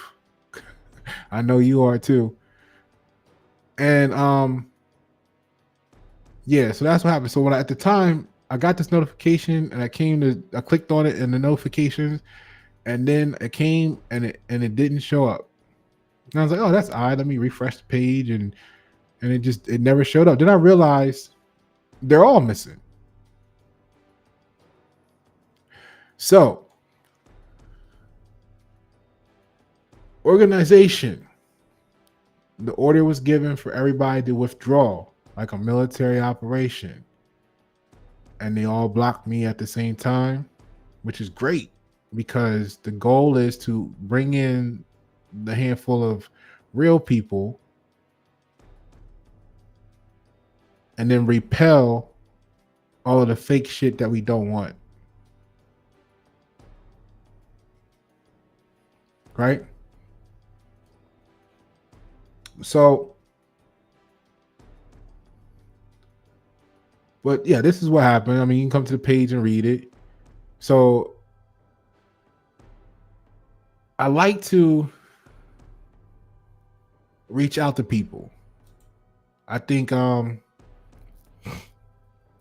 many people who are doing something does, right? Like when I talk to the business owners, I'd be like, well, they'd be like, man, it'd be great if so and so and, you know, from such and such, you know, if I could talk to them or do that, I'm like, well, have you tried reaching out to them? They'd be like, no, because I'm just a small. Well, say something to them. See, I got background talking to people that people think are out of reach and celebrities and all that stuff. When you meet the motherfuckers behind the scenes, you find out they either just like us or worse than us, bro. Like I said, your product, they not better than you. They not better than you. What they got is here. What they do have is, let's say they've been in the game for a minute, because I started to go down this road earlier. If you're talking to someone who's a veteran in the game and they've been doing it for 30 years, you're looking at them now like, man, they just, I'll never have you looking at them like that. Instead of saying, that's what's up. I feel for them because they're trapped. You might not never looked at it like that. May be a first impression. They entered the game, let's say 20 years ago. 20 years ago, you couldn't send a picture on a cell phone. Right? 20 years ago, you couldn't print on a full print on a t-shirt. 20 years ago was a lot different. Go back to the 90s, things were a lot different. So 30 years ago, someone who got started 20 to 30 years ago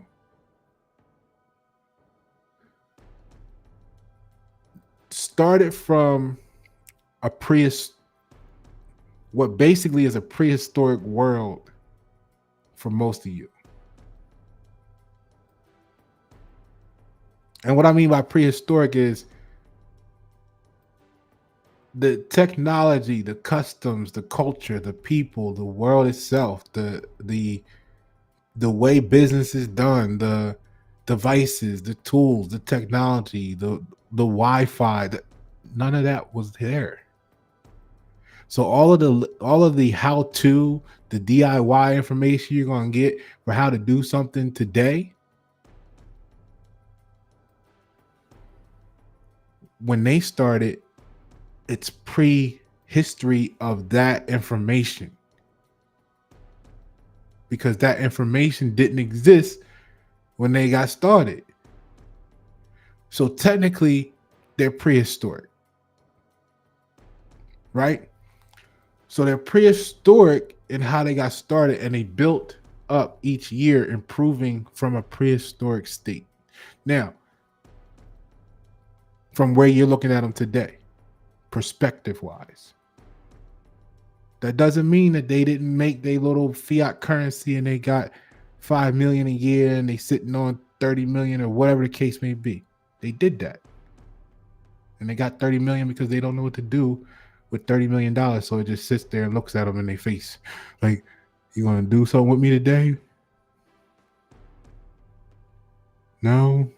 See, greenbelts know that that's wasteful, no matter what it is, to have more than what you need at any one point in time. It's called waste.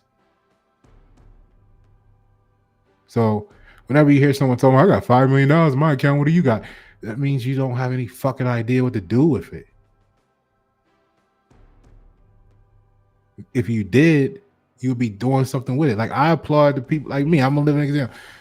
You got 50 grand, you put that shit into something, and even if it don't go right, and you got to start over from scratch, I applaud your ass for doing something with the 50 grand. You took a chance, you took a risk, you learned shit, you tried, you grew from it.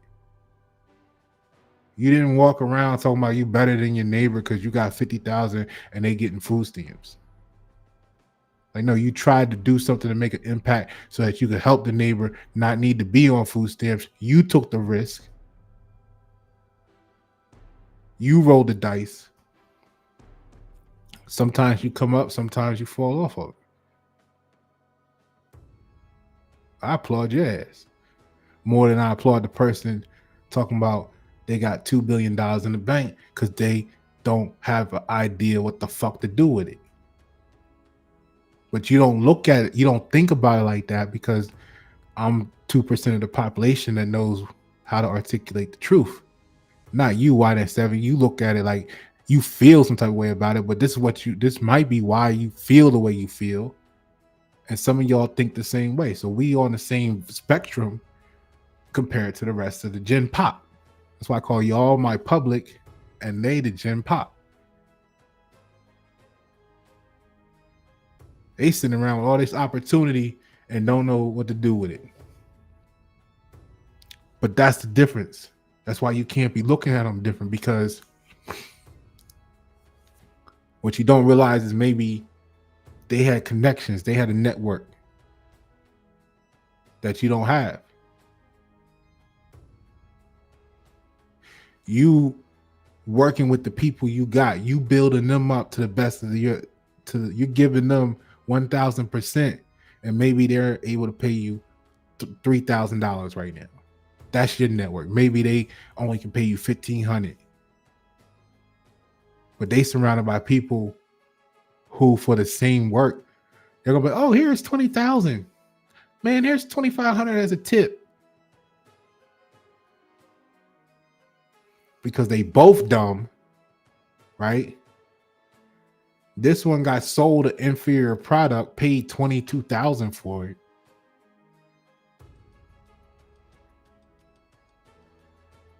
And then this one's dumb for selling an inferior product, thinking it was the best, until they find Pasha and be like, oh shit, wait a minute. Oh, I could do this and I'll be worth more. Right? Instead of saying, hey, let's Pasha collab, let's build the nation together. You know, a lot of Asians like to do like China and reverse engineer shit and call it their own and put out their own little cheap ass version of the product.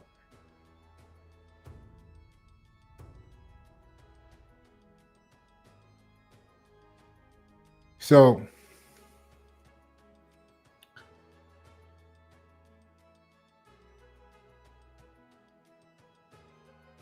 that's the problem, is the lack of collaboration. But they're not better than you. A lot of you are artists on my page. About 13 to 15% of you are artists, and something like 20% of you, 17% I think at times, are in the music industry in some way. You're starting out, you're looking at people with huge studios. I know these people. I'm not saying I know them like I could tell you everything about them, but I mean, I know of them. I've gone to the studios. You know, I've been with these celebrities in the back.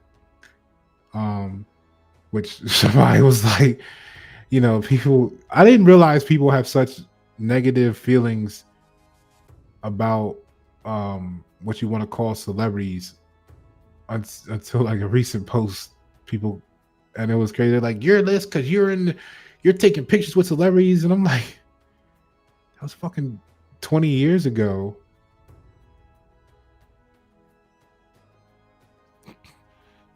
Dumbass. It's 20 years ago. So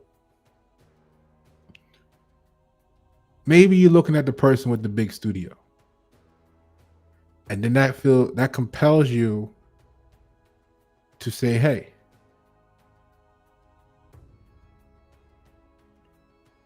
you need to be like this. Now, I've had opportunities to work, I ain't gonna say work at, but I mean work to learn at training programs, I guess would be the proper. I could have went to training programs and whatever at any of these studios that you think of in the Southeast. Well, Charlotte, a couple in Atlanta. Here's my thing. Tell me what you think about this. The reason I didn't take that approach, right, is because if you go and you learn how to do music, on the big full studio production board, and you learn everything, patch bay cabling and all this stuff. You're learning what we know when we do music is you're developing an ear for your sound. You're developing an ear for your sound.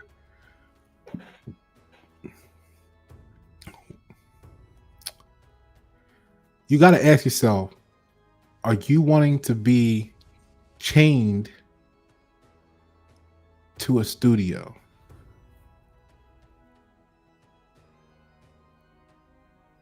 Do you want to be chained to needing a big giant board?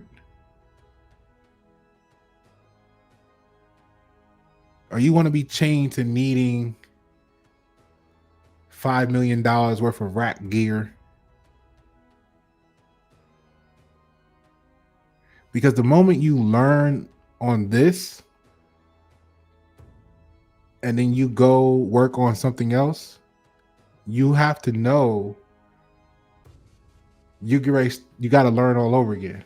So what was the point in learning in an environment that you're not planning on working in? And a lot of people feel some type of way about me because I was like, no, thank you. But it's because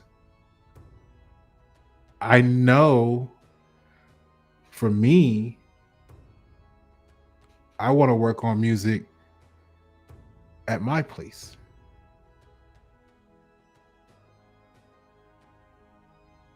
I don't want to necessarily have to be worried about clients for music. I don't like people enough like that, right? You see the disconnect we have just trying to talk to regular people.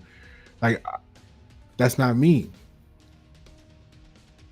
I wanted to learn to make music. I wanted to make the music. I didn't want to sell the process of making music. So a lot of those relationships were not as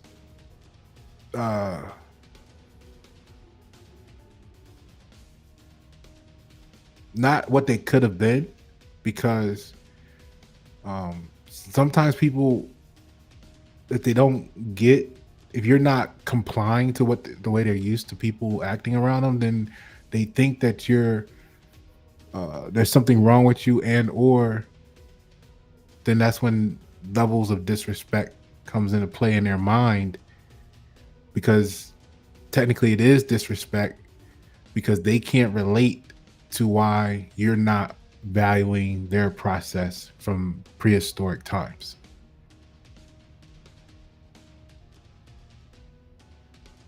But it's really because out of all the conversation and all the feelings they might have had, they never took the time to learn you, to say, hey, what is it you're actually trying to do? Before they told you this is what you need to do. So how many of you as a business owner has talked to, because I hear the aftermath all the time, talk to a business coach and they're giving you this blueprint, or you can go on LinkedIn, go on Facebook business pages right now and see 7 ways for you to, who says who? Top 3 ways to do. For who? That's what I'm saying. That's why I be so disgusted. It's disgusting. These blanket statements, these cookie cutter shit.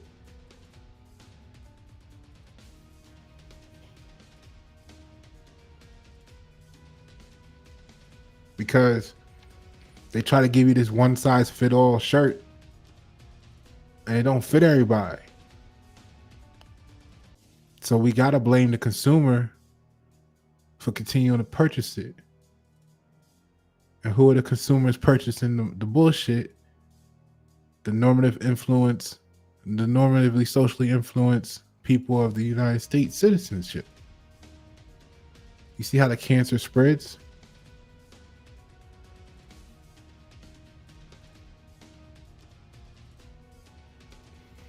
So stop letting people tell you what's best for you who never took the time to ask what you thought was best for you, like what you wanted to do. Like if they don't know where you try and get to, how can they give you directions? But in their back corners, office, in their circles, they have so much to say about you and can shadow ban you and can put in the order for people to block you, all because they don't know who you are. They don't know you. They can compare you to what they think they know. That's part of why they get mad at us, because we get intricately deep down into who they actually are, and we discover and we find out, and that's why they don't like us, because we know who they really are. And when we hold up the mirror, it's something that they never seen before, because nobody never presented their real self to them.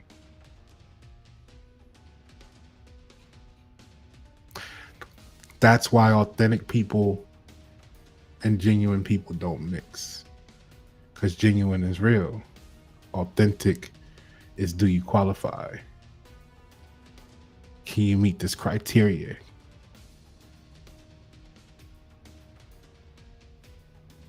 And can you meet this criteria? It's not, are you real?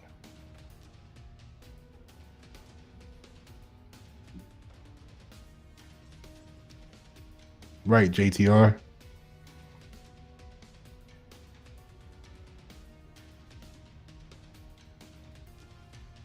So whole industries lock us out because you're a fucking threat.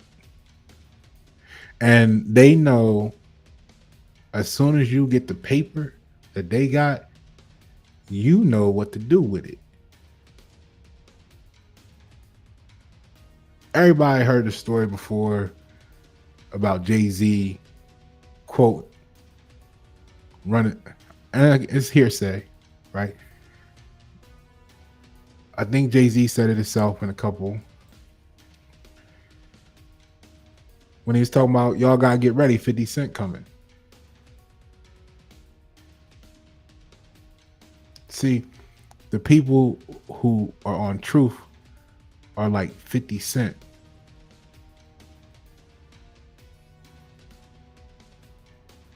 The others are Jay-Z.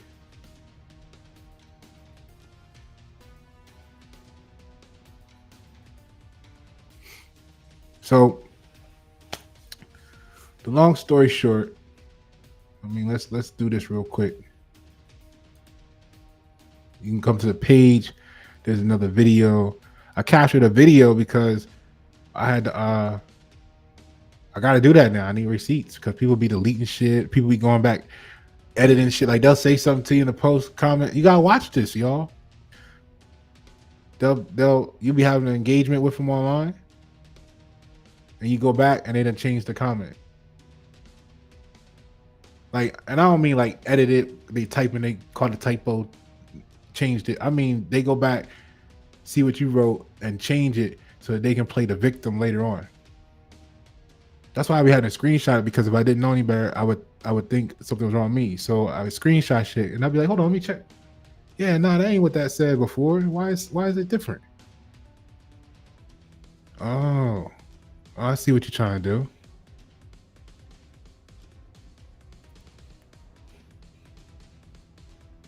But don't be afraid. Don't be afraid of it. To be you. Because that's what they want. They want you to be afraid of interacting, of being real, because then they win. Then they win. Like this one. This is something separate today, right? So the post was on something. I responded to it, and it was relative to the statement. And I shared the 34 Wonderlic score because it's a prison situation. But the interesting thing with this one is he goes, "Hey, the Wonderlic score is almost always um, used to measure cognitive ability post trauma, right?" Okay. Now, see, he said that, but he don't know what he said, right? You do know that a Wonderlic score is almost always used to measure cognitive ability post trauma, right? Now, how would you take that? How does that, what do you think he was saying there? Um, is he saying that, hey, you dummy, they only use that on crash dummies? Or is he saying, well, in this area, they always use this after this? Well, let's see what the context became. My mother was a neurophysiologist, a neuropsychologist, excuse me, right? And used it for accident victims. So far, it can go either way. It can go a bunch of different ways, right? Now, I told him later on, you'll see his brain damage, his projection issues causes him to capitalize the neuropsychologist because he's trying to emphasize authority in his mind to diminish the truth that I'm delivering, right? Because he's what he is he's responding to his projection issues of, I don't know if he don't like that it comes from someone that looked like me. I don't know if he don't like my name. I don't know if he don't like, because we had about a 6 week, 8 week history. I could pull up his profile, see how long. I take profiles on everybody. I like to know who I'm dealing with. So what I noticed with him, and you'll see me say here, well, I said it in the first time, but he deleted the post. He deleted the response. And I'm laughing because it's so sad. Like, these people are so desperate to appear to be something that they're not, that you can't even talk to them without them having some sort of spasm in their mind that causes them to have gaslight tendencies or become like looking to be like a narcissist. And it's a disease that we really need to consider getting rid of, because the trauma of the experience, to those who don't overstand if you don't overstand that this is a mental disorder that you're dealing with, you would want to become accepted by the diseased, which means you will start to mimic the disease and disorder yourself. And that is a huge problem in our society, which is why we're dealing with the normative social influence issue that we have. But let's look at this further. So he says, and this is what I do. I study people all day. This is how come I know what I know. I just study people.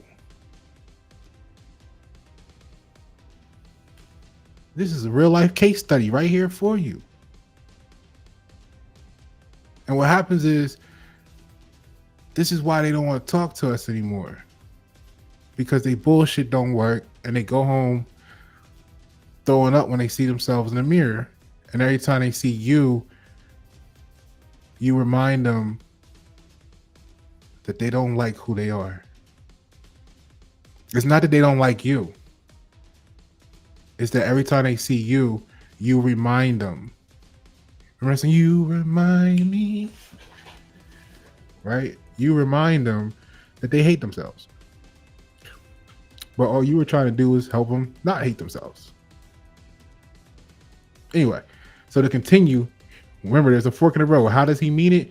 We don't know. If we didn't know, then we could have the opportunity to stop and ask a question. Hey, you said it's a one leg score is almost always used to measure cognitive ability post trauma, right? What do you mean by that?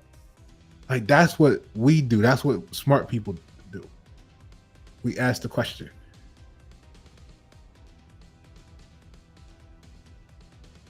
But since this conversation is still going, he's still talking. Let's see if we can find out what he meant. So he goes, you do know that a Wonderlic score is almost always used to measure cognitive ability post-trauma, right? My mother was a neuropsychologist with a capital N, not just a neuropsychologist. She was one with a capital N. So she was special and used it for accident victims. Here's where we find out. You throw it around like a badge of honor and something that is commonplace or used to measure how brilliant someone is. Oh. So now we find out that you believe the only application for a Wonderlic cognitive test score is for crash dummies. Okay. Because of your limited view of applications, because you got a low score. Right? So he continues, you do know that it is unrelated to how smart someone is or what their aptitude for learning is, don't you, Pasha Paroh? Like, this is how they just hate, man. But if you ain't getting hated on, you ain't doing something right though. So when you throw it out, when you throw out what your score is, the first thing that comes to mind is, I wonder what head injury was suffered. Now, I'll tell you what prepared me for this in life. I was back at the plant. Because see, what people don't realize, remember I said I would ask the question there, hey, what do you mean when you say it's always used to measure cognitive ability post-trauma, right? I would just ask the question so I would know instead of assuming. See, what people don't know that I realized, I learned at that moment that I have to clarify, because when you know something, it's easy to talk about it like other people know it too, right? So you talk about things that you think is common knowledge, is common sense, but you gotta realize that you gifted public here at the White at 7. You extraordinary. So what's common sense to you, it might be off planet to some other people, right? They may not be ready for it, but it's common sense to you. So when I say I test in the top 2%, that's when I had to follow it up with, I learned to follow it up with, it's a prison. So I had to add the disclaimer, the disclosure that I'm telling you this to let you know it's a prison, because it means that the other 98% of the population, we're not going to connect right, at least right away. So I'm trapped in a prison where, if I'm lucky, 2 out of every 100 people I meet might last a week. Versus some people who are more common, more of the people that they come in contact with will be like them. But the irony is, if you're saying that this society's been dumbed down and you're looking for fitting in with the more common, you know, I guess that means that ignorance is popular.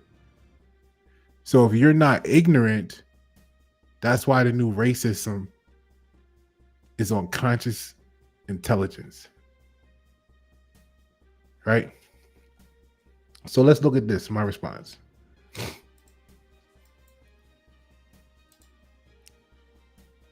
He said, and if you didn't know any better, like, you would fall victim to looking at maybe something like what this person said and being like, oh shit, I didn't realize it is, right? No, you know better. But I responded before, and I said some things. But when I came back, something happened, and I said, well, let me go back and and not add this to the post, but say this in another reply. And when I went to do that, my reply was gone, but he left his post. I mean, his comment, right? And that's when I was like, oh, this is some bullshit. I didn't know you was doing this to my, you know what I'm saying? Like I didn't know you was deleting my stuff afterwards to make it, you know what I mean? Because it's an impactful thing when you see, let's say you go back to that comment and it's like, and if I sat there and it appears I didn't say nothing in response, then that would have a certain impact in how it's perceived of the conversation. Oh, you know, capital N psychologist must have been right, and Pasha don't know what he talked to the ignorant people, right? But again, that's to the ignorant people. But we're not trying to appeal to the ignorant people anyway. We want to grow and groom the intellectuals. But yeah, he deleted my comment. So I put it back on. I said, let me screenshot it this time to make sure it's there. And then after that, he blocked me. Like, this is why I be laughing, man, because people be trying to do you dirty. And then they get mad when you come out clean. They be trying to do you dirty and they get mad when you come out clean. Like, that's what they mad about. They mad they try to do you dirty and you came out clean. Like, you motherfucker, you still cry. And they be short circuited and then they want to get rid of you. Like, dude, like, just fucking be real. Like, damn, we was having a conversation. You mad? So I said, I guess you deleted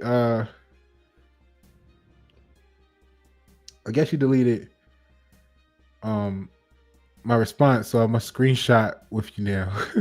The long story short is that your low Wonderlic score may have limited your consideration of applications for the Wonderlic test.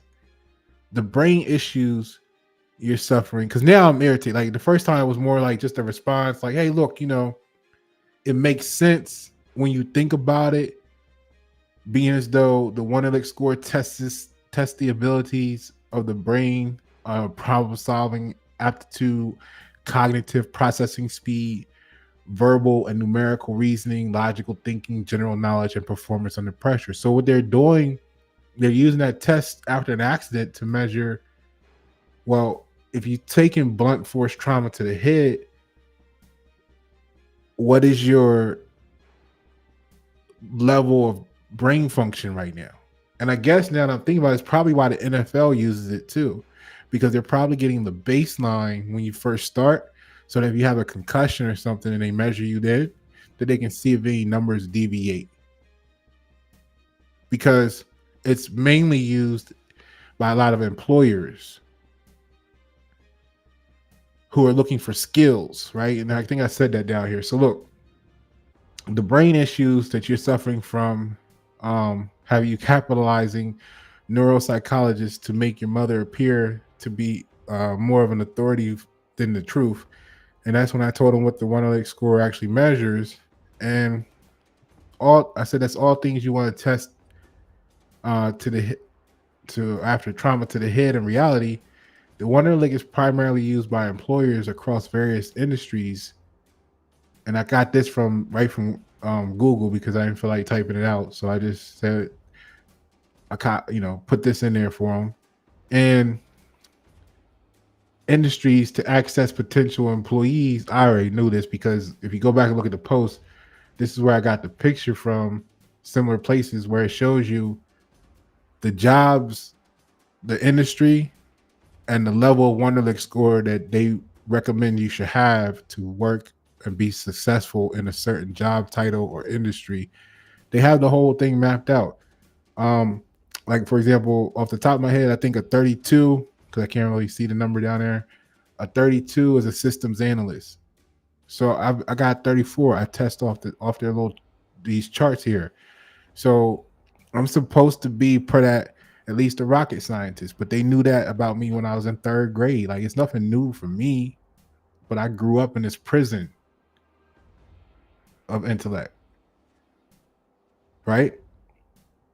I watched other people in the classes. I'm not gonna say they deteriorate. I remember some people that was in the class with me, like out of our whole school, they would come get. It was like 9 of us out of our whole school. They would come get like 2 days this week, 3 days the following week, and we would go to this other. They would take us to this other school during school hours. Like I was on a short bus, but for the opposite reason of of it being a retarded bus. You know what I mean?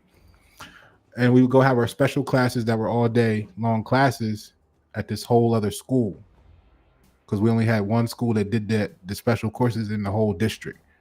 So yeah, they would come get about 8 or 9 of us, 2 days this week, 3 days the following week, and it would rotate like that. And we would go to this other school and have class there all day long, and then get brought back right, like literally right before the buses leave, just in time for us to hop on our bus and go back home. So certain entities and people have been watching me my whole life because I've shown up on certain scoring systems my entire life. Hold on, I got distracted for a moment. And then so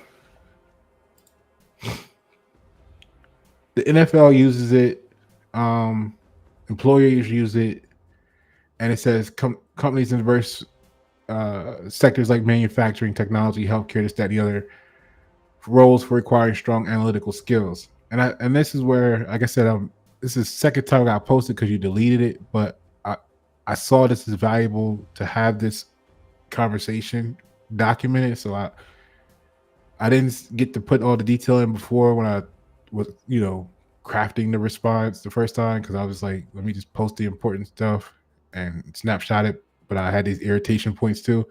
So I said, but they're looking for skills, so you may never have been tested, right? Because like, bro, why did you just delete my comment? But keep your shit up there like I'm just supposed to, you know what I mean? Like, don't do that. So the reason I comment on this stuff is not to assert my superiority or dominance or self, whatever. It's to build the conversation, to build a narrative, to get the community to think beyond the current state. That's why I comment on your post or anybody else's post. Because the Fifth Amendment says we got the right to remain silent and property and all kinds of stuff. So no, I don't have to say anything to y'all. But I choose to, because some of y'all I enjoy the interaction with because you're the right mentalities and mindsets. The other ones is strategic purpose on nation building, because we have to reach a critical mass. And because you ain't the right person to tell them, don't mean you're not the right person to have a conversation, so that the right person can learn from the conversation that may be connected to you and never have met me otherwise. Like I said, I'm looking for the leaders to invest in. So these are probing exercises. These are learning opportunities for that individual and their community around them. And then I get to see who's who by how they act with the truth.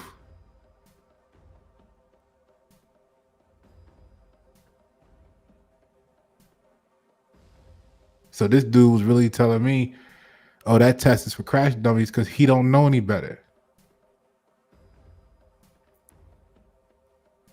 And if you didn't know any better, you would be sitting there watching the comments and be like, oh, Pasha don't really. And then you would have this whole formulation based on now what you heard, the hearsay, what you heard someone say about 34 1 score, who didn't know what the fuck they talking about, but maybe there's someone you look up to. So now you believe the rhetoric and you run around repeating it and regurgitating it. You form an opinion about Pasha, and you run around repeating information that both of it is incorrect. And that's how society is destroying society. And like I said, when you look at it at the end of the day, it's why we can't build nothing together. I ain't gonna say nothing, but it's why innovation is so slowed down. You're working for the government when you do it because the government wants to prevent the people from innovating, because as long as you don't build it and the military can keep somehow getting 20 to 40 years ahead of us each year, then they'll always be the dominant superior force in innovation, which makes the people dependent upon them for technology, for what you call modern day technology, even though the word technology originally referred to grammar, which is why you see me put so much emphasis on the words, because that was the original technology. So if we don't know the words mean, we are misusing our most basic fundamental technology.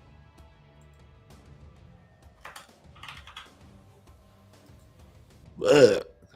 Like vomit, like it's sickening. And then what do? Instead of learning to become better, not you, but what do? Instead of learning to become better with the technology, they learn to become better with their emotional ass shit. And they have little temper tantrums, and they fall out in the middle of the store, or they fall out in the middle of the conversation and starts flopping around and saying how they don't want to continue and go on because of how you made them feel. And that's why they have the word minorities, which means of childlike minds. Would you say that this was a childlike action? I can see if he deleted the whole thing. Like, let me delete the whole post, because now you made me mad. I'm just gonna get rid of everything. No, you you deleted my response so that you could appear to be something that you're not, because the response triggered him. Actually, yeah, I think what I put in there, because I was like, okay, I see what you did there, and you capitalized that because you want to make your mother look like an authority figure with the capital N, so that you can say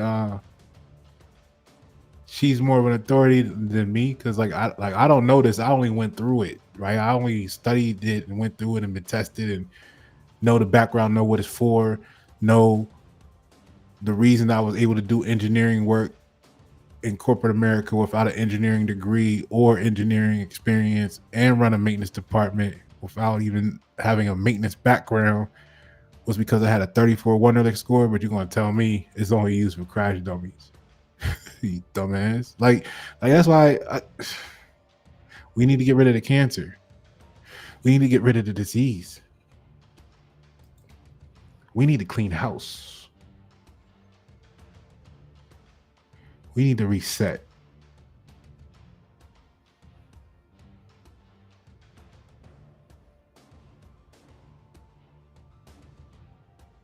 And that's why I'm branding America. Because we need to build what we're going to use to replace what should be eradicated.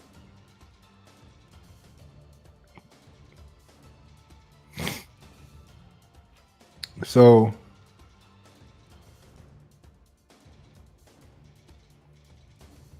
it's a video.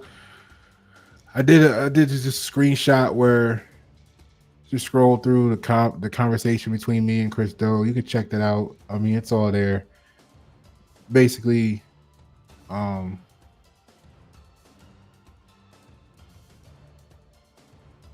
he said, "Hey," I mean, the paraphrase, it was like,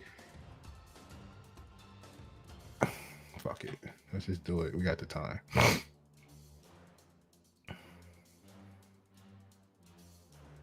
Because I got the screenshots. Like, damn, like you gotta like, you know what I mean? Because otherwise I'll be sitting here. I don't know. It's probably still there. Like, maybe you can see it and I just can't.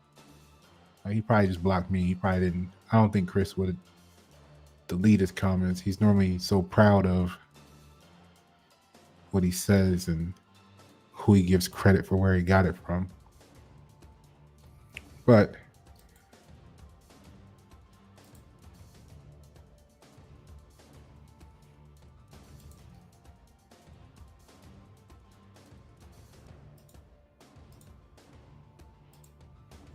boom, boom, boom, boom. So yeah, everybody work for me as long as they do them, because the good thing about it all is him putting the information out there is going to reach with his access to podcasts, connects, it might reach 20 million people that otherwise would never hear it from me. So when you want to change the world, you can't really, you got to ask yourself, do you want to change the world? Is that your real focus? Or do you want to be seen as the one who changed it? Like, which means it's going to go different ways, depending on what your real intent is. So,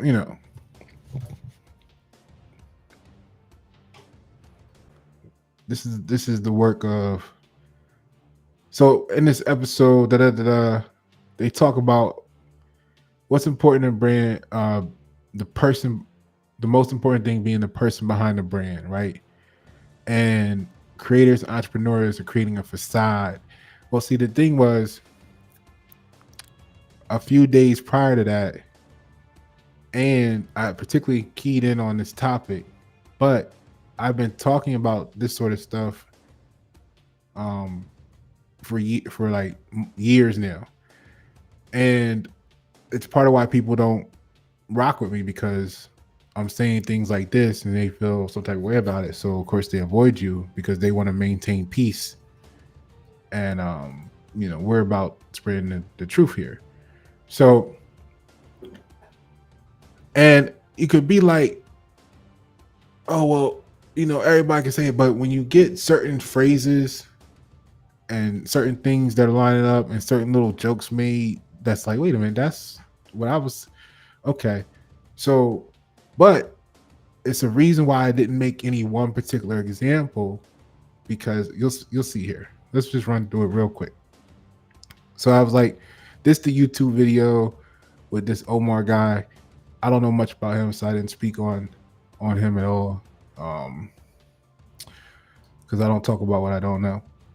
But I've been watching Chris for years now. And that was the disappointment, because but it's often when you put expectations on people, it sets you up to be disappointed. But this is what I find this is why I don't look up to people anymore. Like, I used to look up to people.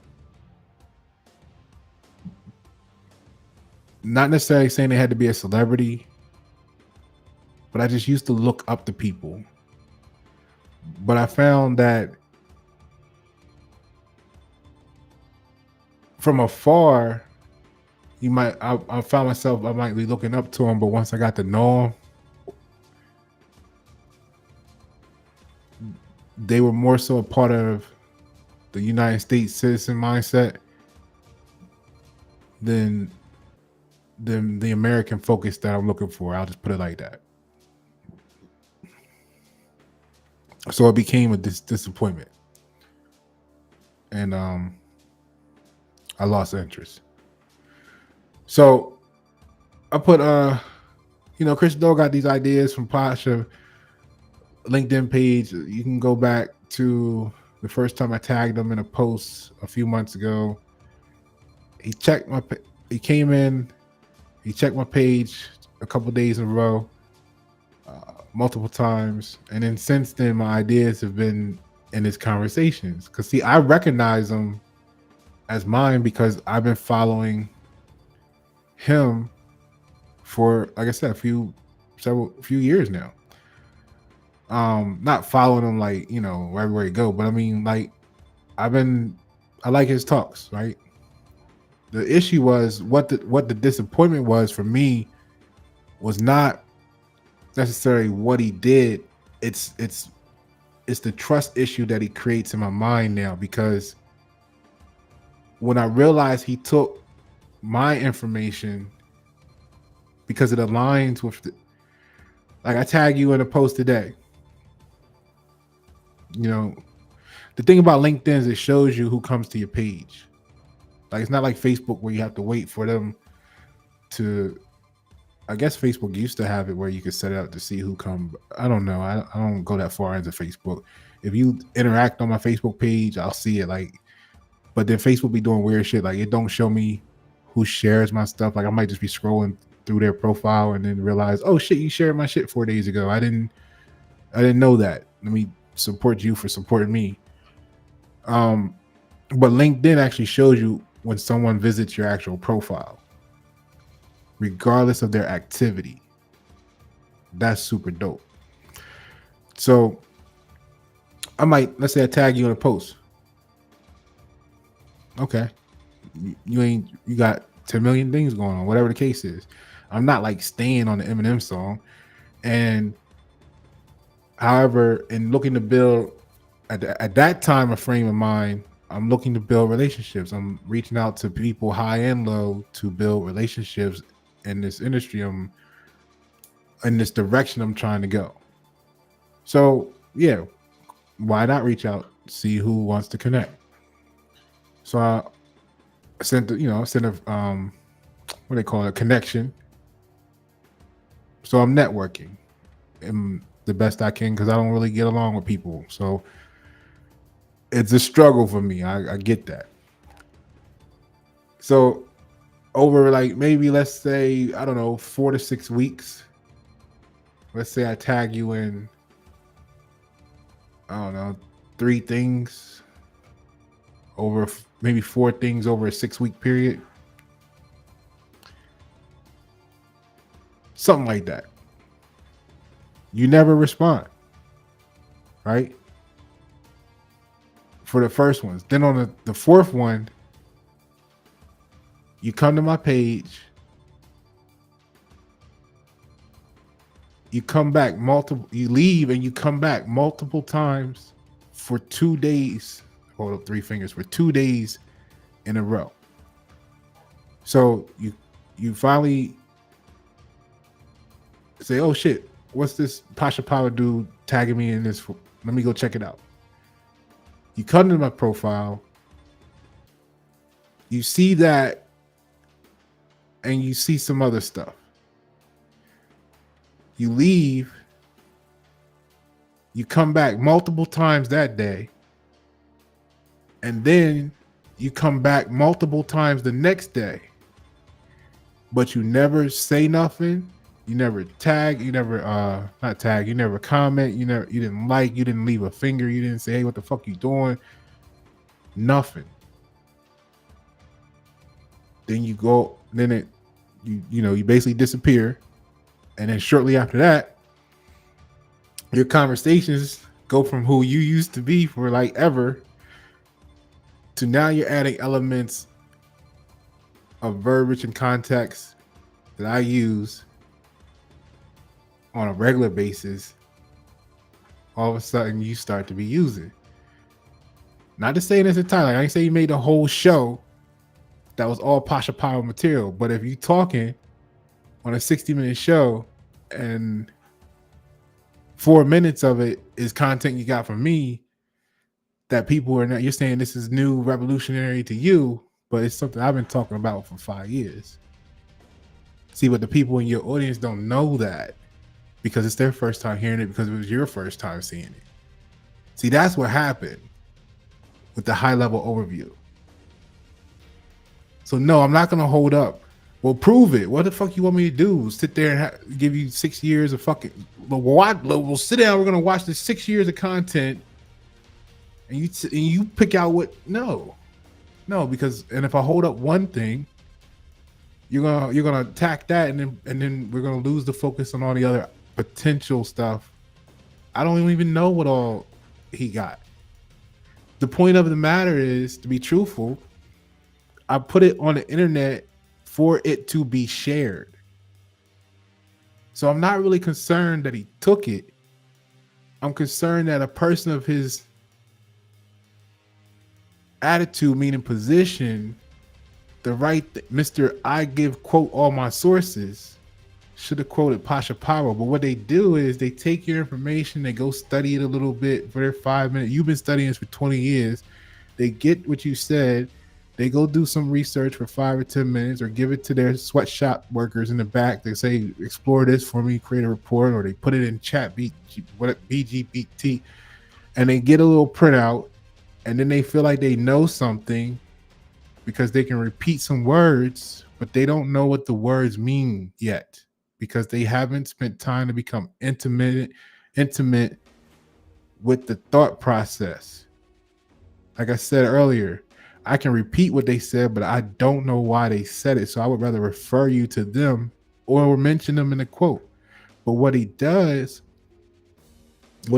was he spoke about things that he got from me, and then he easily went and did another Google search to see who had a quote, who could he find that had a quote or quotes that could appear to be related to what he was talking about, so that he could quote sources and appear to be genuine in his presentation. I can give you this quote and tell you this other name so that you don't look over here to see where I really got it from. And that's where I was like, oh shit, that's some fucked up shit. Like, I'd have rather you just get on there and talk about what you got from me and just say it, but then to give a whole nother source credit. Oh, look, I got this quote and that's what, let me share this with you, and this is where I was thinking about. No, you thought about it because it's less than a week after you just came on my page and saw it on my page. Like that, it's no coincidence. But it's how you went about it that was like, oh shit. So what that did for me is it wasn't even personal. Like, I don't have no grudge or vendetta. I'm not. What the trust issue now is if I've been watching you for, let's say, 5 years, and I think I'm learning from you because I just watched you take my shit and pretend it was yours. Like I said, I'm not mad that he took it. It's there I put it on the internet to be shared for free. I don't want no fiat currency. I ain't telling him, hey, you making money off of it, give me some. I ain't say none of that shit, because I'm not going to tell you any of that shit either when you learn it from me and go apply it in your life, because it's not what it's about for me. The point of the matter is, now that I know you took that from me, I'm looking at the last 5 years of stuff I thought you were delivering from you, like I deliver from me. I thought the content was coming from you, and now, for all I know, your whole catalog could be plagiarized. I could be looking at you when I really need to be talking to homeboy over here or home chick over there. And that's what now disrupts me in the situation. And that's the trust issue. Nothing else is important to me in the matter. It's now I can't trust you.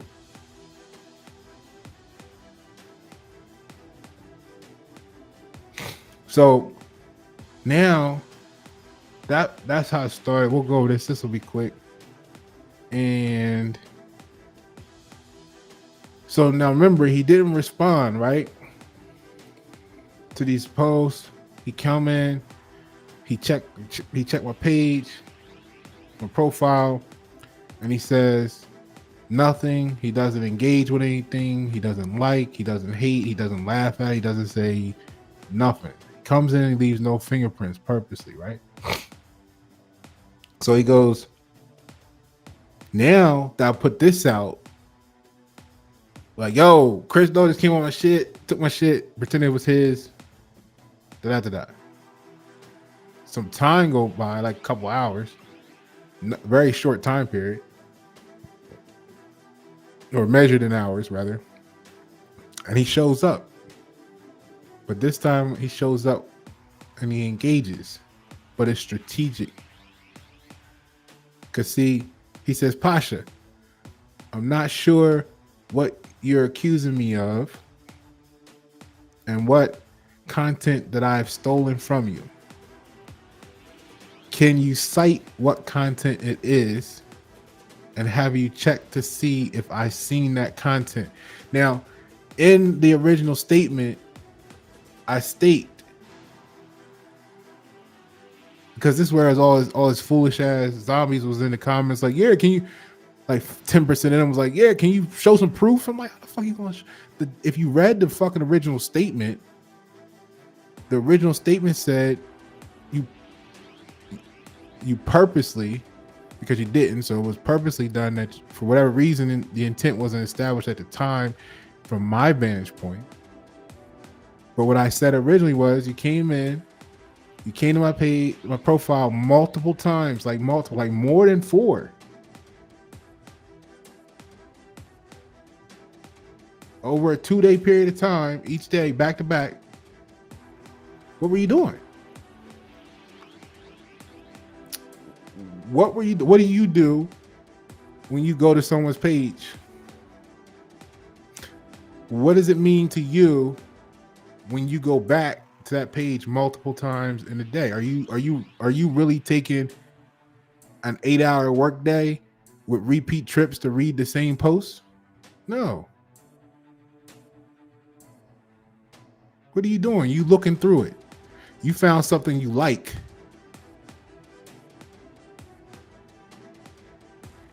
And you looking through that shit and you taking notes.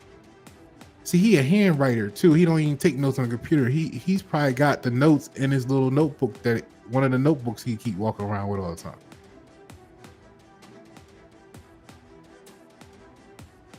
But anyway, the point is, you would know that's what you're doing. You looking at the material, you looking at the content.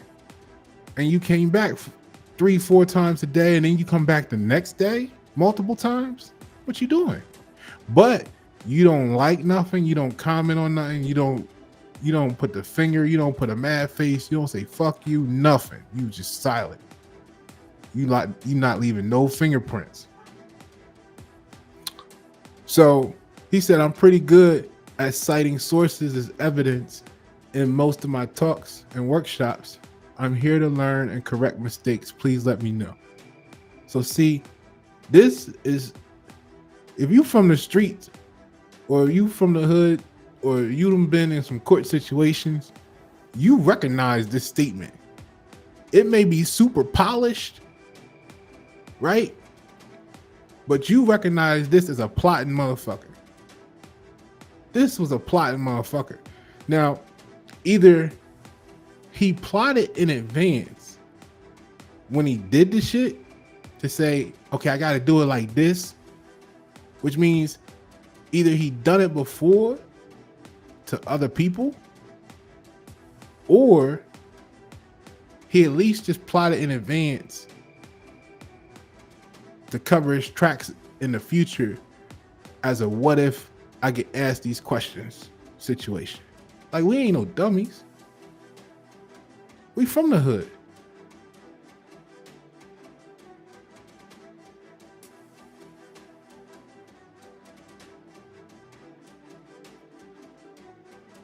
That was the Shaggy song back in the day.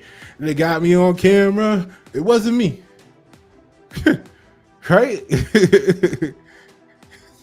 Like, duh.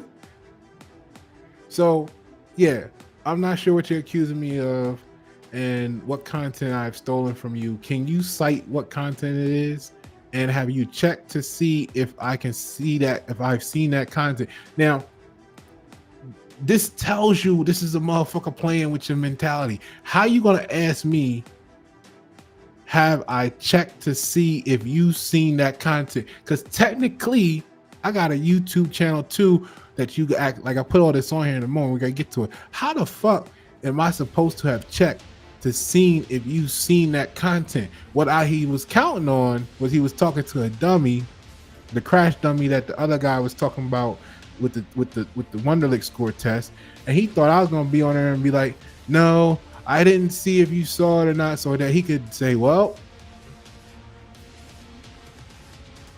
it wasn't me. I cite my sources, which somebody else brought up.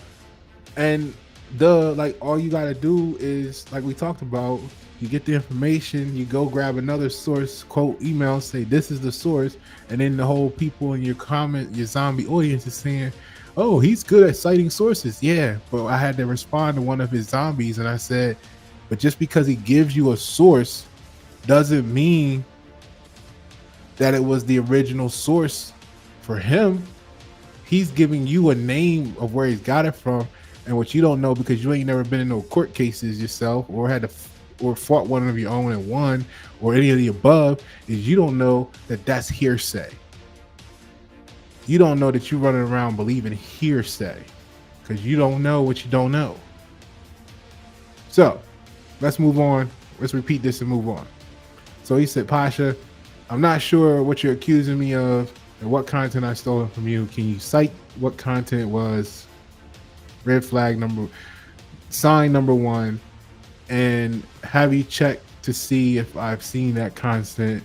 Definitely a sign, because who the fuck can check to see what you saw on your computer or cell phone? I don't know. If you got a way to maybe I need to learn something, because shit, how the fuck you do that? Because if that's the case, and then he says, I'm pretty good at citing sources as evidence in most of my talks and workshops. I'm here to learn and correct it. Any mistakes, please let me know. He's here to learn what I know. Because see, he's posturing himself because he don't know at this moment what I know. And what he wants is, he wants for me to show my hand, which is why he's asking, can you cite what content it is? Again, pull me out there to start showing examples, to put my cards on the table. Like I ain't beat 6 state prosecutors in my history, in my background myself. Like when you start winning cases against state prosecutors, you know how to talk to people, okay? And this is why they get mad, because they used to just talking to their neighbor about something on some bullshit ass level. So you definitely frustrate the hell out of them, because their tactics don't work with you, because you see through the shit, because it's so fucking childlike mind. And that's why they're minorities, because they have their childlike minds. All right, let's move on. The next portion is, and like I said, I don't gotta talk behind your back. So here it is. Here's my response. As mentioned, Chris, with the pictures of the tools of argument, citing my sources, Black's Law Dictionary in the picture for those who know. So as mentioned, Chris, you did not publicly engage on any post in particular. See, he knows that because he carefully read my comment on Omar's YouTube video that I screenshotted as the actual post. He carefully read that, and he crafted what he said to try to dismantle that original post. Not that I was there to damage his appearance. I'm there stating what I said. I used to look up to Chris until this happened, and this is why I don't look up to people. And when I do, I'm reminded why I don't do it. Every time I make an exception to my rule, no matter how you're reminded why you don't.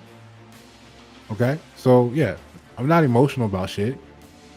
So as mentioned, Chris, you did not publicly engage on any post in particular. So you already know, I already said that. Why would you ask me to prove it unless you're just counting on the ignorance of your zombies to come in and the people who don't know any better to read your post because you're the popular one, and they're gonna say, "Oh, Chris asked them to show what he talking about. He didn't show it," because they don't gonna think that they're not gonna read through the comment, the original comment, and see. That's why if you look back at it, I think his original statement got like I don't know, 40, 50 people engaged with it, like on a like button thing or something, you know, like heart, whatever. It was like 50 people, but then nobody reads what Pasha say because it don't matter to them. They're emotionally attached to what the popular, whose dick they're sucking, right? So, as mentioned, Chris, you did not publicly engage. I mean, it was a couple people, but very few people read through. So, as mentioned, and the sad part is it was only four lines, 2 from him, 2 from me. So they didn't even have that much stamina to learn before they comment, before they spoke on shit they didn't know about. That's how.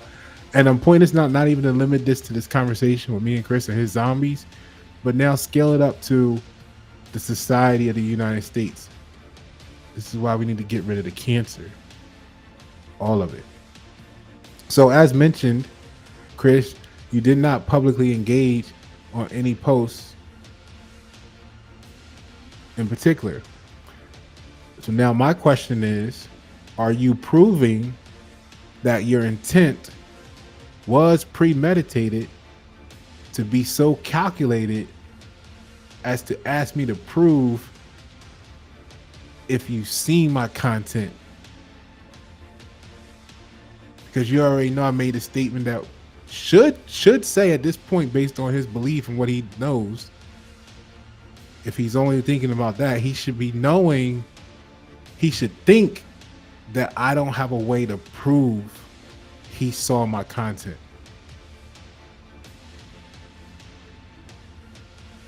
Which is why he would ask those questions in public, which is, all right. So per 3.1 in the tools of argument, you are arguing the wrong procedure. And he's from Vietnam. So this is actually the words from the book itself. But it was so, this is when you know the Most High is on your side. Because he's actually from Vietnam.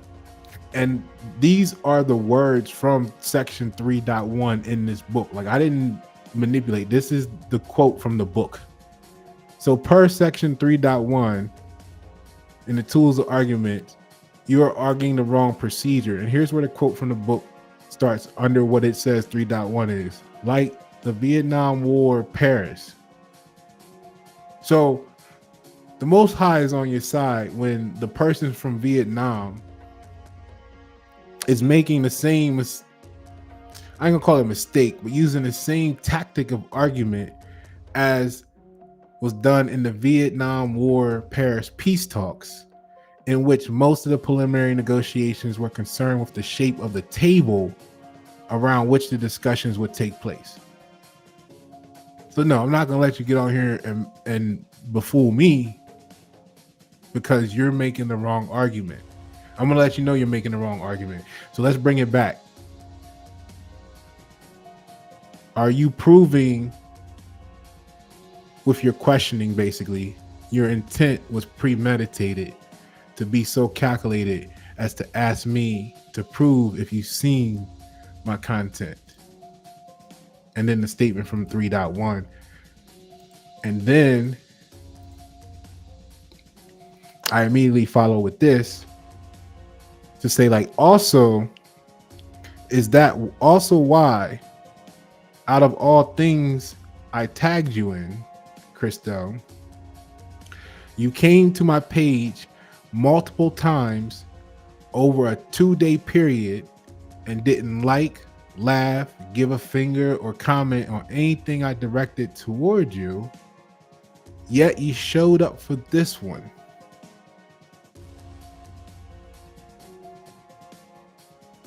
And at that point, I said, I rest my case. You are dismissed. Now, to those who know establishing motive, the case is over. I'm done. I'm not going to argue the wrong argument of trying to prove to you which content you swipe from me.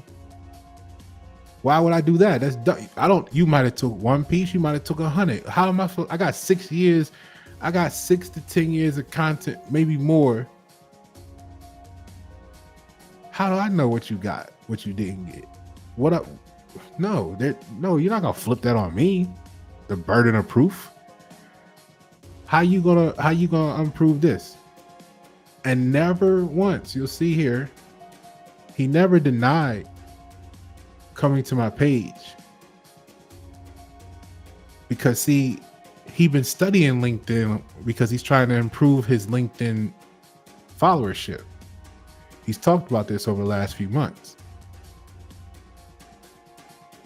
He's had guests on his podcast, The Future, to help him about strategies and techniques to help him improve. So I know he knows he's studying LinkedIn. So the reason he never denies coming to my page, out of all the stuff he could have said, he doesn't deny any of the stuff here. It's because he knows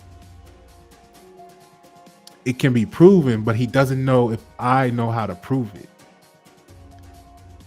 Now, I can't tell you which content he looked at, but like I said, you come back to back multiple times in the same day and then do the same thing the next day. What the fuck you doing? Right? You look out your crib, somebody ain't never been at, you look out the window. Hold on. Let me get big on the screen for this for you. You look out your window.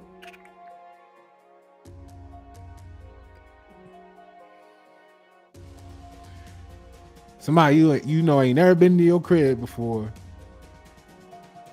Come to your crib. Don't walk up to the door, but come to your crib, stand in front of the gate, the yard, look around, go around back, doing all this shit multiple times a day, and tomorrow all of a sudden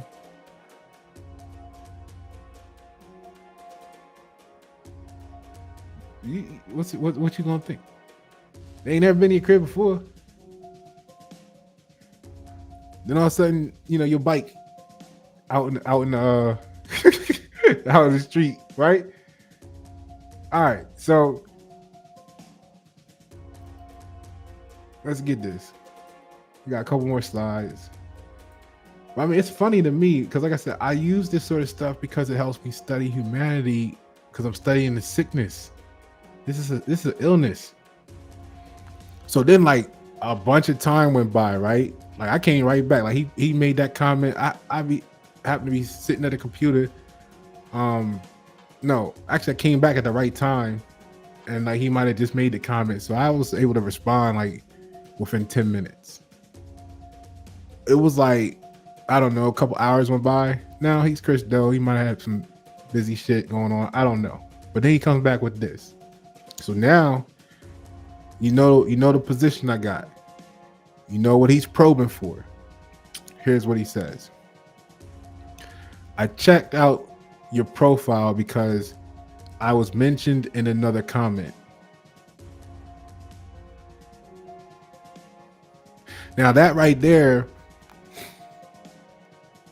says a lot if you unpack it.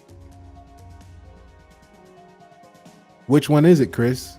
You were checking out the profile because you were mentioned in another comment, meaning another comment aside from the ones you were actually looking at when you thought about this, when you answered it, because you were thinking about what you took?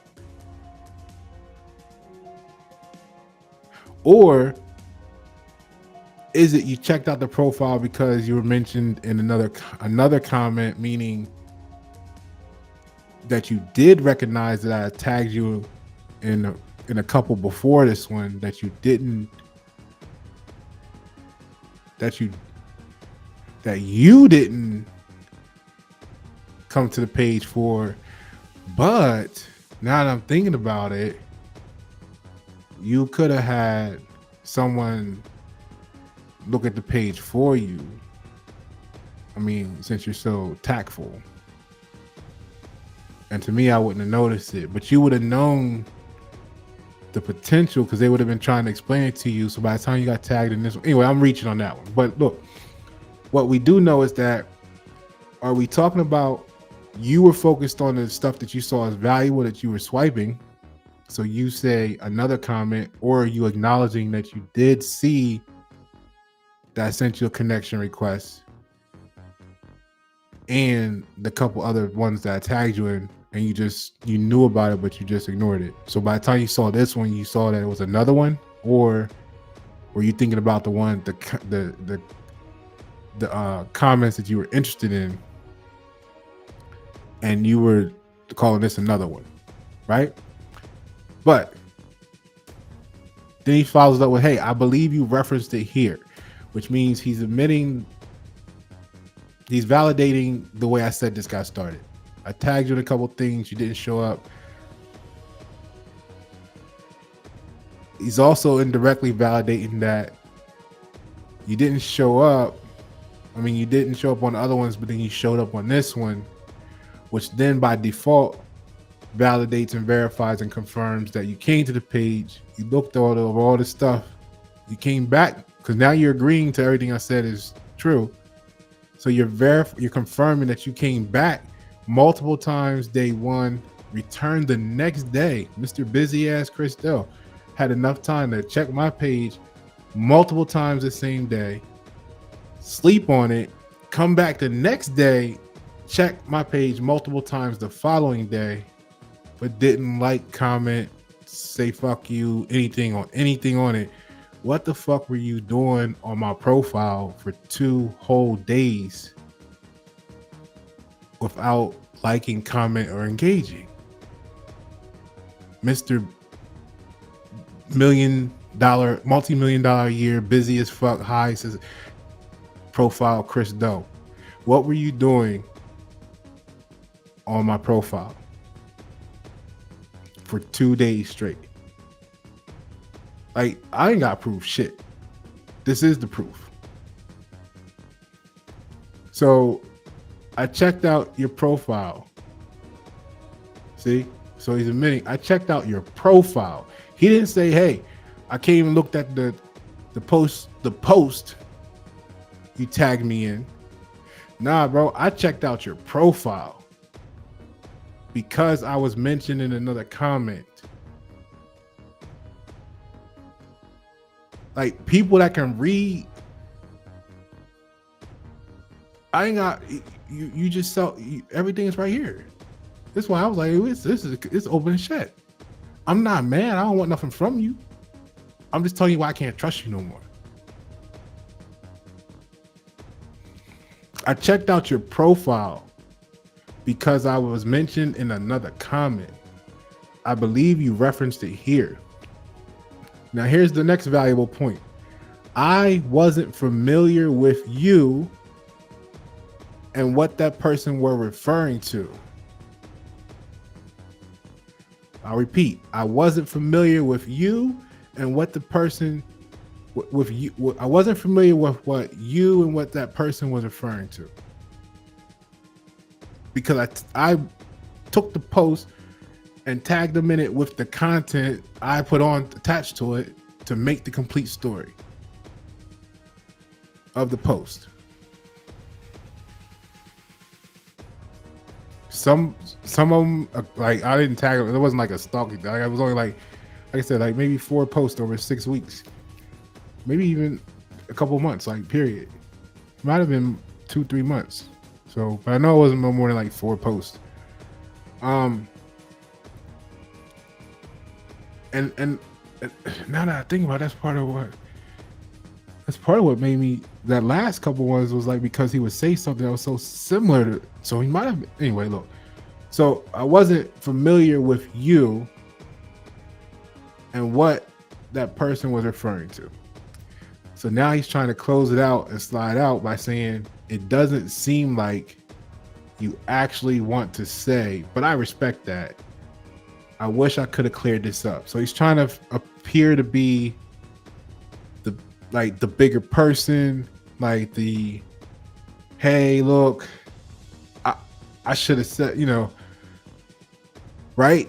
He wants to, what it looks like is, it looks very politically correct. Like, Chris is such a nice guy, but nice is foolish, delicate, and fussy. NYCE pre-1300, right? It's not kind, courteous, and thoughtful. So no, there's no more Mr. Nice Guy over here, but I'm not mad, because mad is not what we think it is either. So it doesn't seem like you actually want to say, but I respect that. I wish I could have cleared this up. So now it's like, okay, cool. I make this statement. I checked out your profile. He's not going to understand what that means. He doesn't think, but he checked out my profile. The readers won't know what that means because they're reading it with emotion. They're not going to see that he's admitting that he checked out my profile, which is how much of it? 25% of 10 years of content? 40%? Did you have your whole team look it up? What did you do? Did you scan it? I don't know, right? So I checked out your profile because I was mentioned in a comment. I believe you referenced it here. I wasn't familiar with you and what that person was referring to. It doesn't seem like you actually want to say, but I respect that. I wish I could have cleared this up. So he's making it seem like, hey, I saw something. He's making it sound like I didn't really know what it was. Hey, do you want to tell me more about it now to pretend like he don't already know? He put in a week's research on what he got from my page. But I respect that. If you don't want to talk about it now, and I wish I could clear this up. Sounds so innocent until you realize what's actually being said from the perspective of who's involved, like me. And this is what you get. So I come back minutes later because I don't have to fudge or pretend or think. It's all here now. It makes sense. Here's the connections. So I said, may the record reflect one Chris Doe some 30 to 59 days prior. Chris indeed appeared on Pasha Paroh's profile in response in timely fashion to being tagged in said post.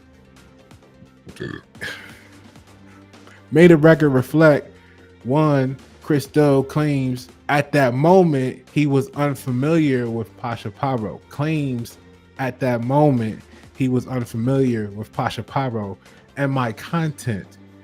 Translation: upon arrival on my page, Chris Doe discovered content that he says he was unfamiliar with, as in raw material to him, which would be valuable new product for his audience. This establishes motives. This establishes motive. Not engaging with the content, not to leave fingerprints, so to speak, and not accepting my connection request. It appears once Chris realized the added value to his brand, he returned to the scene multiple times over a 2-day period to explore the history of content on my profile collectively, which goes back for years, and access through discovery my entire knowledge channel on YouTube, which is YNet7, which is what some of y'all are watching this on right now. Here's the link for those who might want to be smart enough to check it out instead of emotionally jump in and talk shit about shit they don't know. Where there is 6 years of content, at least, to add to the LinkedIn discovery, because you can make 5-10 posts a day, but you're only doing a couple videos a week or a month or whatever, right? So now there's 6 years of content on the YouTube channel to add to the LinkedIn discovery that Chris saw as a gold mine of the unfamiliar, which explains how pieces of my psychology made its way onto Chris's content over the last 1 to 2 months. As I first quoted, my YouTube and LinkedIn are here for anyone to review proof of ownership. Like, you go look through my shit and tell me all the stuff you discover he's taken and put into his content over the last 1 to 2 months. And then here's the receipt, because LinkedIn shows you the last time he came in was what it doesn't tell you exactly. And that's why I said, to me, it feels like almost 2 months ago. And that's a feeling. So I say it's a feeling. When I check the actual evidence, it says 1 month. The thing is, that doesn't change, like we know, until you go over 2 months. So that means that there's 30 to 59 days that this is going to show for just being 1 month before it jumps to the 2 month window. And what that validates is, not to say the super accuracy, but it says that my original statement of 1 to 2 months ago was accurate, because this translation equals 30 to 59 days prior. Like, I don't have a reason to lie or make shit up.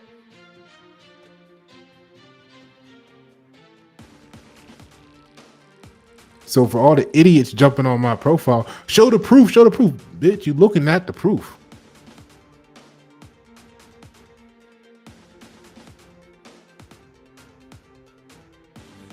We're not talking about some rims where you hop out and say, hey, these are the rims that were on my truck, see? No, you dumb bitch. We talking about intellectual property. but I made it with the intent to be distributed and shared. So it's not the issue that he took it. What bothers me is how he did it. Like I said, he took it, he gave credit to someone else to distract y'all from it coming from me. But as you can see, he says he quotes his sources so much, which I would have thought the same thing too, which is why I'm not offended by the people in the comments saying Chris quotes his sources, cites his sources. Yeah, because I thought the same thing too until I realized he didn't cite me, he cited somebody else.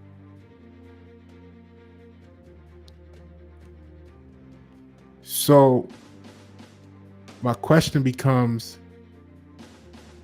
of all the other stuff I thought I learned from you, who's the real source? Because I would rather go support their channel or support their page. And everything I had thought about you, but I'm open to always saying I don't know what I don't know, which is why I'm not emotionally moved by this. And like I said, ultimately, I make this content for it to be shared. So no, I'm not bothered by him sharing it at all. I don't want nothing from him for sharing it, because that's what I put it out there for, so that we can reach critical mass, so that we can change the world. I'm just saying, don't hop on there and share my information and say, oh, and I got it from over here, don't look this way. Like you do the people you got working for you in your sweatshop of logo production.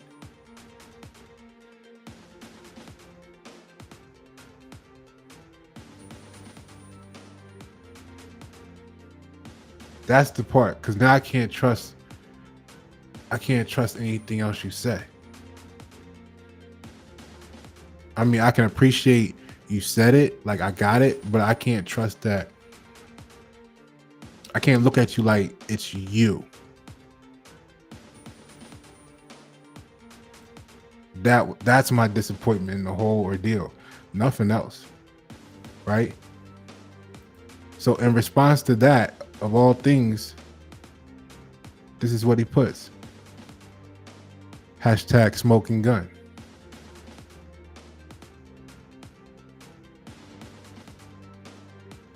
And I put Christo in the deposition. Because he knows that's the smoking gun. He knows I know, in other words. And I put in the deposition, and this was the end of our whole conversation. And see, me and him know that we each know.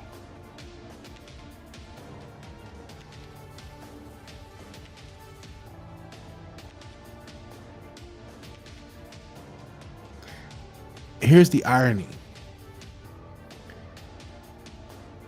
While me and him were conversing, nobody interrupted. I don't mean interrupted like, I just mean nobody commented outside of this going on. As soon as we reached this closing point, there was a comment. And I thought about this right away, because what it did was, when you get so many comments, it collapses the responses so you don't see it, which is why I'm not blaming the people of like I said, I study everything. I study everything, and this was new. See, this was new for me. Like, you guys been watching me for a while, you know I don't have a problem being truthful. In the grand scheme of things, I'm a relatively small fish in the pond. Doesn't mean that I don't have big talent. I just haven't had, like we were talking about earlier, I haven't had the access to the big clients to do the same thing that I'm doing for the little clients, to get the bigger exposure, to get the bigger clients, like Pepsi paying $1.2 million for their logo. That's the only separation. I don't look at them as being any better than me. I don't look at the people with the big studio being any better than me. I look at, if you got your little home studio, you charging $100 an hour, you could produce the same quality at home if you had the industry connect that was paying you $2,000 to $8,000 a day, like they pay studio rates.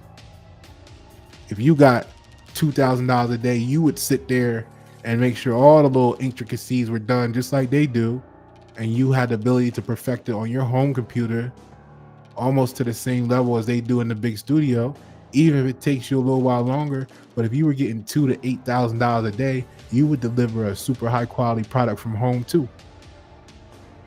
So no, it's not really about, do you have a multi-million dollars worth of equipment? It's about, is your client giving you $8,000 a day to take the time to make it to this standard of music? Is your client a business or a brand that's doing $200,000, $500,000, gonna give you $40,000 or $50,000 to do what you're charging the people in the neighborhood getting started $5,000 for?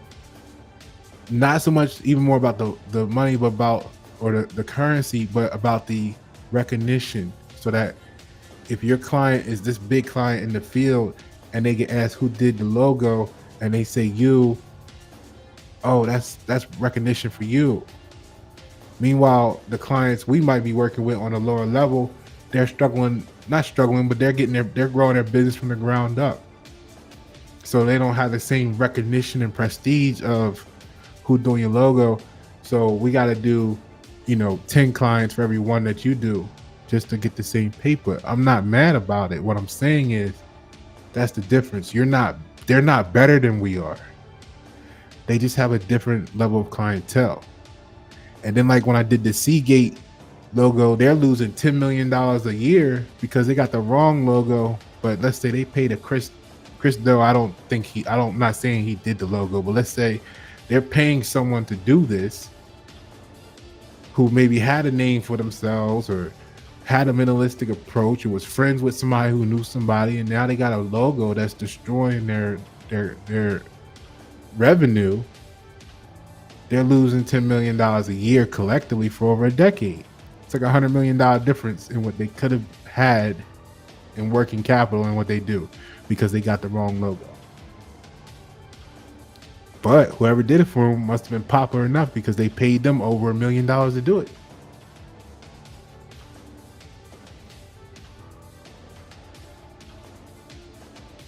So that's what it's about.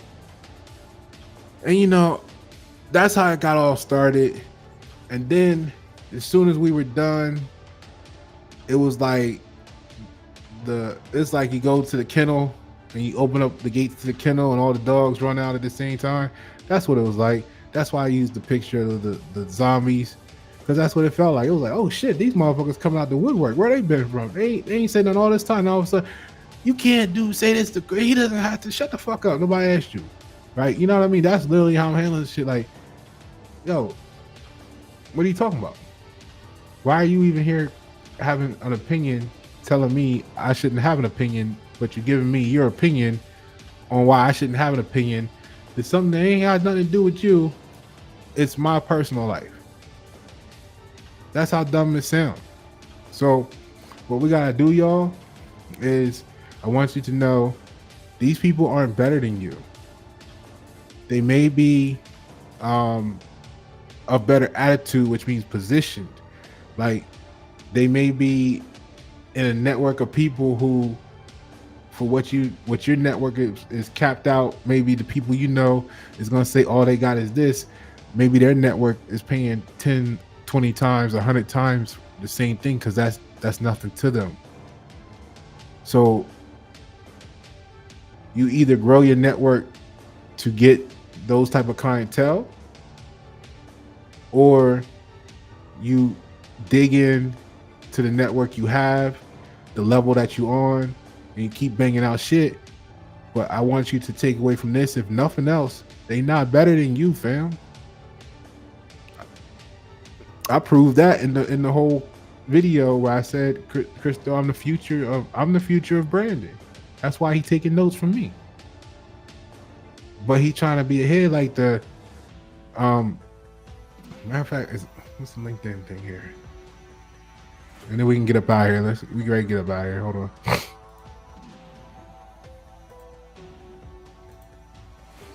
Cause I watched the Brene Brown video of her speech like I don't know, a long time ago. And the funny part on that thing, because I made the song Stats and I gave the quote, I gave the credit like when I was doing the first posting on the release and stuff like that. I gave the credit to her about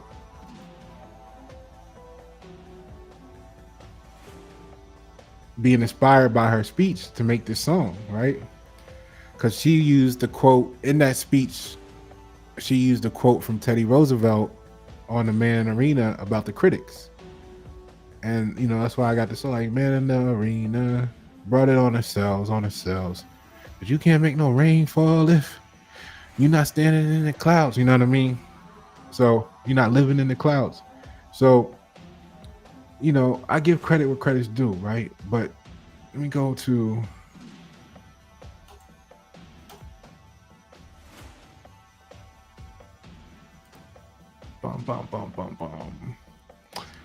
like here, like, you know, so since then, let's see here.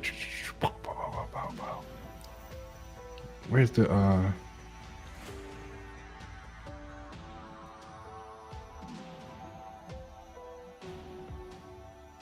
this video's here. So Pasha Paroh, the future of logos, how Christo's living in the past. Like I made this video before any of that happened, but I still, you can't see it because he blocked me. But I tagged him in this post. Like I don't, even when I make a video about you, I'm not doing it behind your back. Like, here, check this out. This is what I'm saying. Like, that's me, bro. Like, so anyway.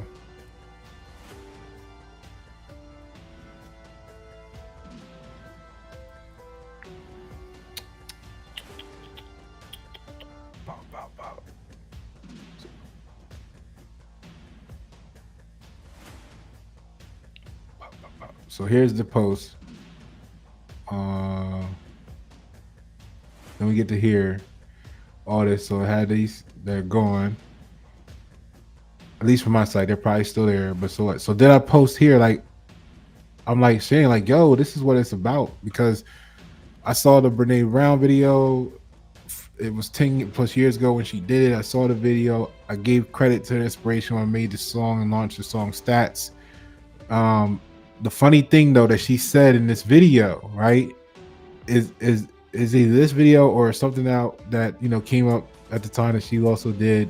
I'm pretty sure it was this video. Might have been another video from her at the time. I think she had like 2 or 3 out at that time. She probably got more out now because her popularity's grown. But she had this one part in the video where she was like, she was nervous. Anyway, I think it was this. I'm pretty sure because this one where she was talking about being down below, and she was like, "Okay, you're great. Going next. Okay, what are you going to talk about?" Right? And then she's talking about being nervous, and she was like talking to somebody. And she was like, "Hey, okay, so you're great. Going next, or you going?" She's not you're going on next, but she was saying like, "What are you going to talk about when you go on?" It's kind of like how she phrased it, and she was like, "Oh, good, because I'm going first." You know what I mean? So it was like, yeah. Tell me what you're gonna say, and now that you've done that, let me let you know I'm going first, so that like you told me what you're gonna talk about, so I can pick and choose what I want to take about it to put in my presentation now because I'm going up first. So I've always hung on to that, which is why, you know, I share this the way I do with the people, with the population. Oh shit, you're not looking at what I'm looking at. Okay, I thought I was sharing the screen. Maybe I'm not. Hold on.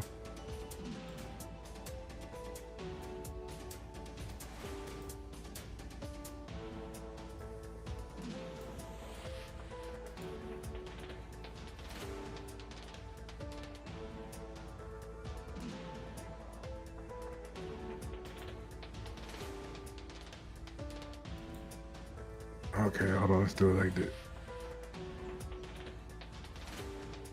Hmm.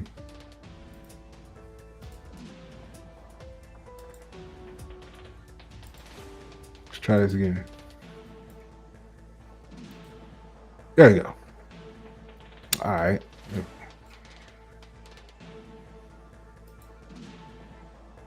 Bam. Do it like that for you. Okay. Good thing I checked. So so yeah. So she had this thing where she was talking about this moment where she was in there like, I'm going I'm going first. So I always hang on to that. You know what I mean? And that's where I want this information to be out, which is why I don't have what do they got? What are these pay sites where they be like, meet me over here? It's like YouTube, but it's not like they try to get you, sign up for a membership and there's extra stuff. They want $1 a month, $10 a month for you to get content. Like my shit's free, bro. And I might be struggling from that. I might be suffering for not doing it. Who knows? I don't know. What I know is that the max value is to get this out there free. What would help is if you did support the channel by sharing or subscribing or comments or send this to people that would enjoy certain elements of it and help it grow that way. But I try to prevent paid Patreon. That's what it is. Like leave me on Patreon and all this stuff. You know what I mean? Like I probably don't have the following to do that because they don't even show up I don't have, not to say they don't show up, but we have a core of people that show up, and I'm not looking to charge those people, to experience the opportunity to share information that we need to build America. Like we need more people to know this.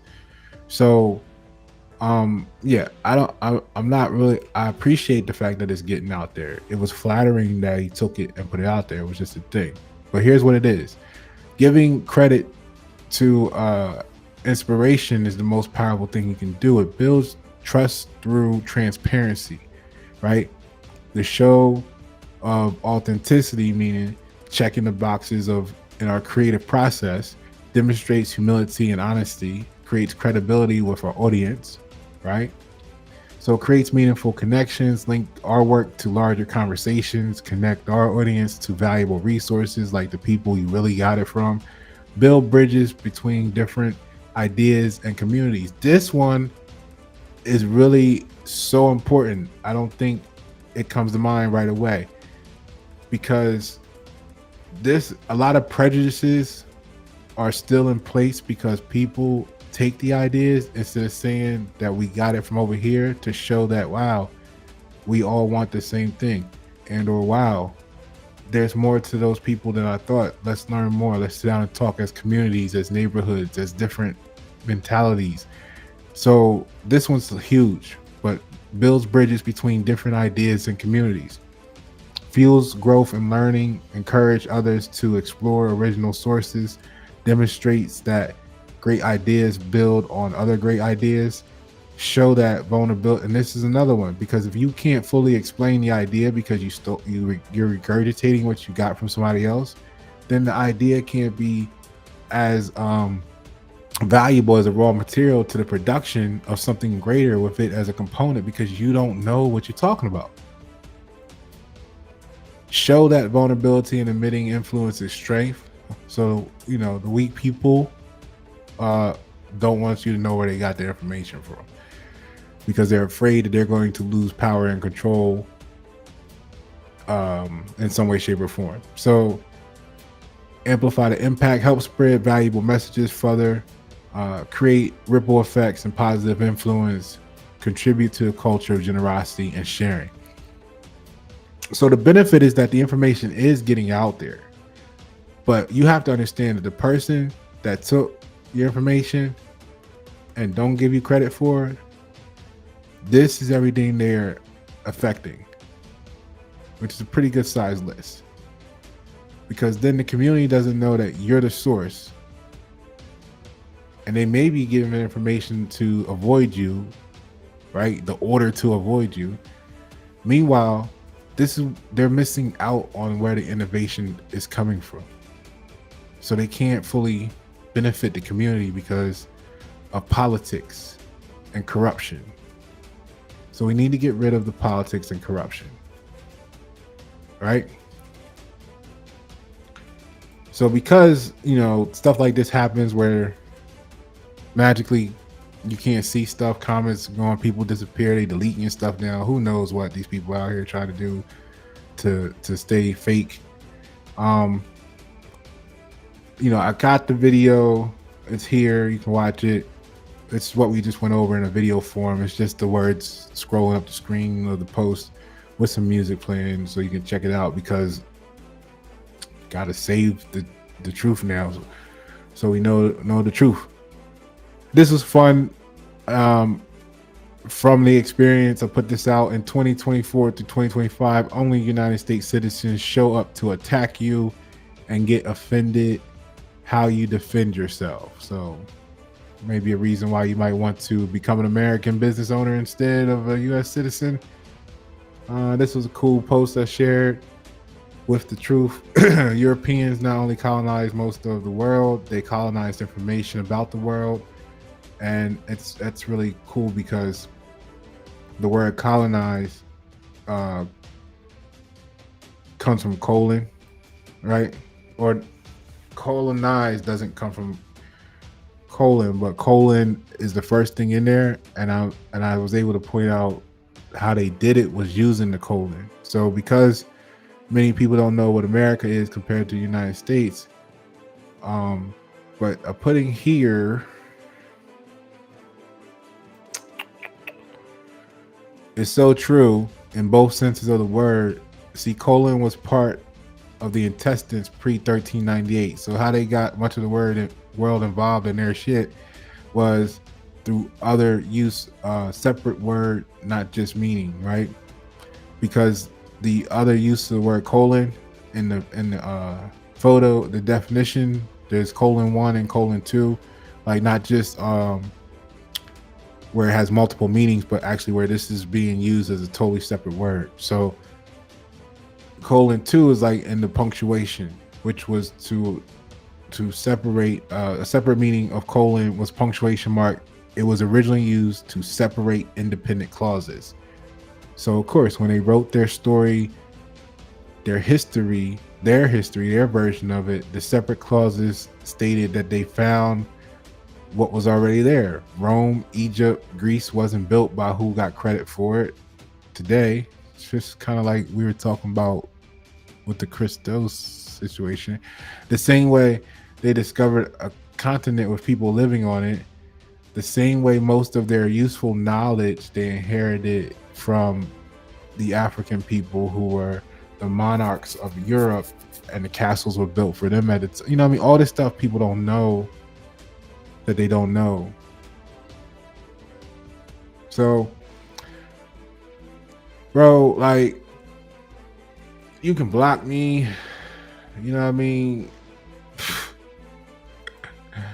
man, people have been blocking me my whole life, man. My own, like, you ain't been blocked till you go to the mental health observation. When you go to mental health observation, then tell me how you feel about being blocked in society, man. Like, and then they tell you ain't nothing wrong with you, okay? Like, until you get to that point, like, man, stop crying.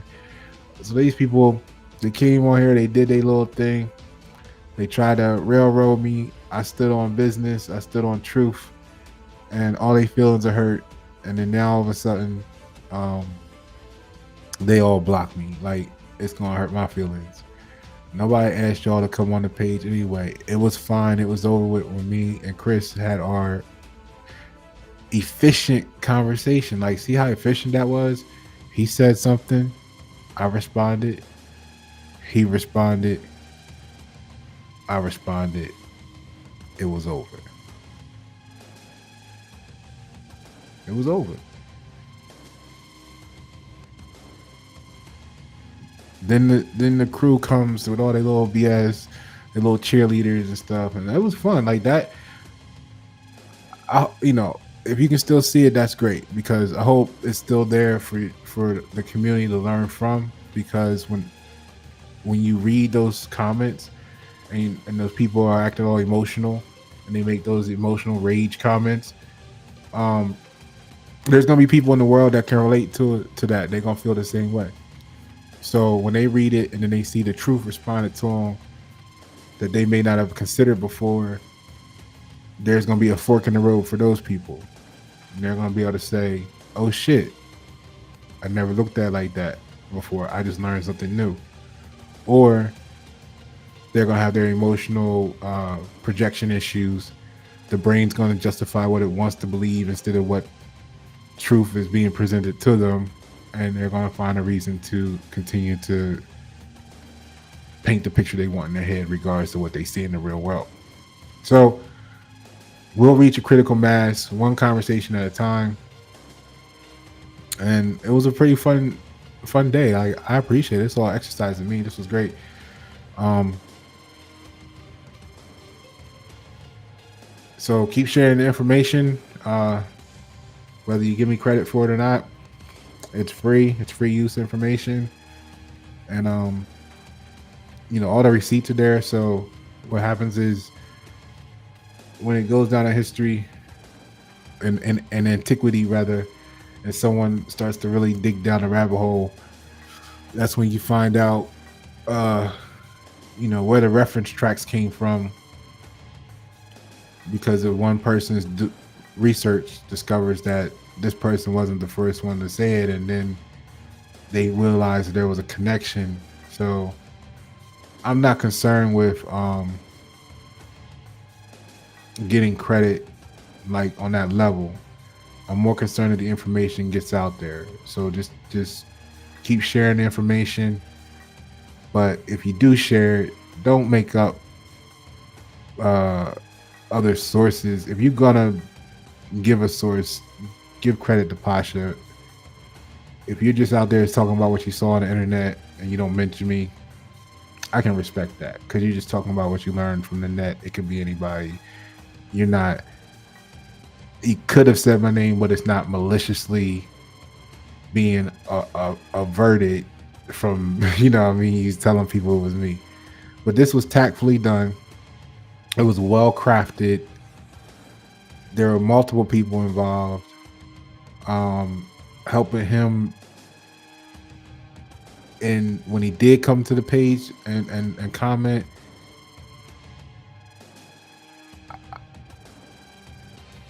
this is an opinion, but he probably had other people helping him make those statements.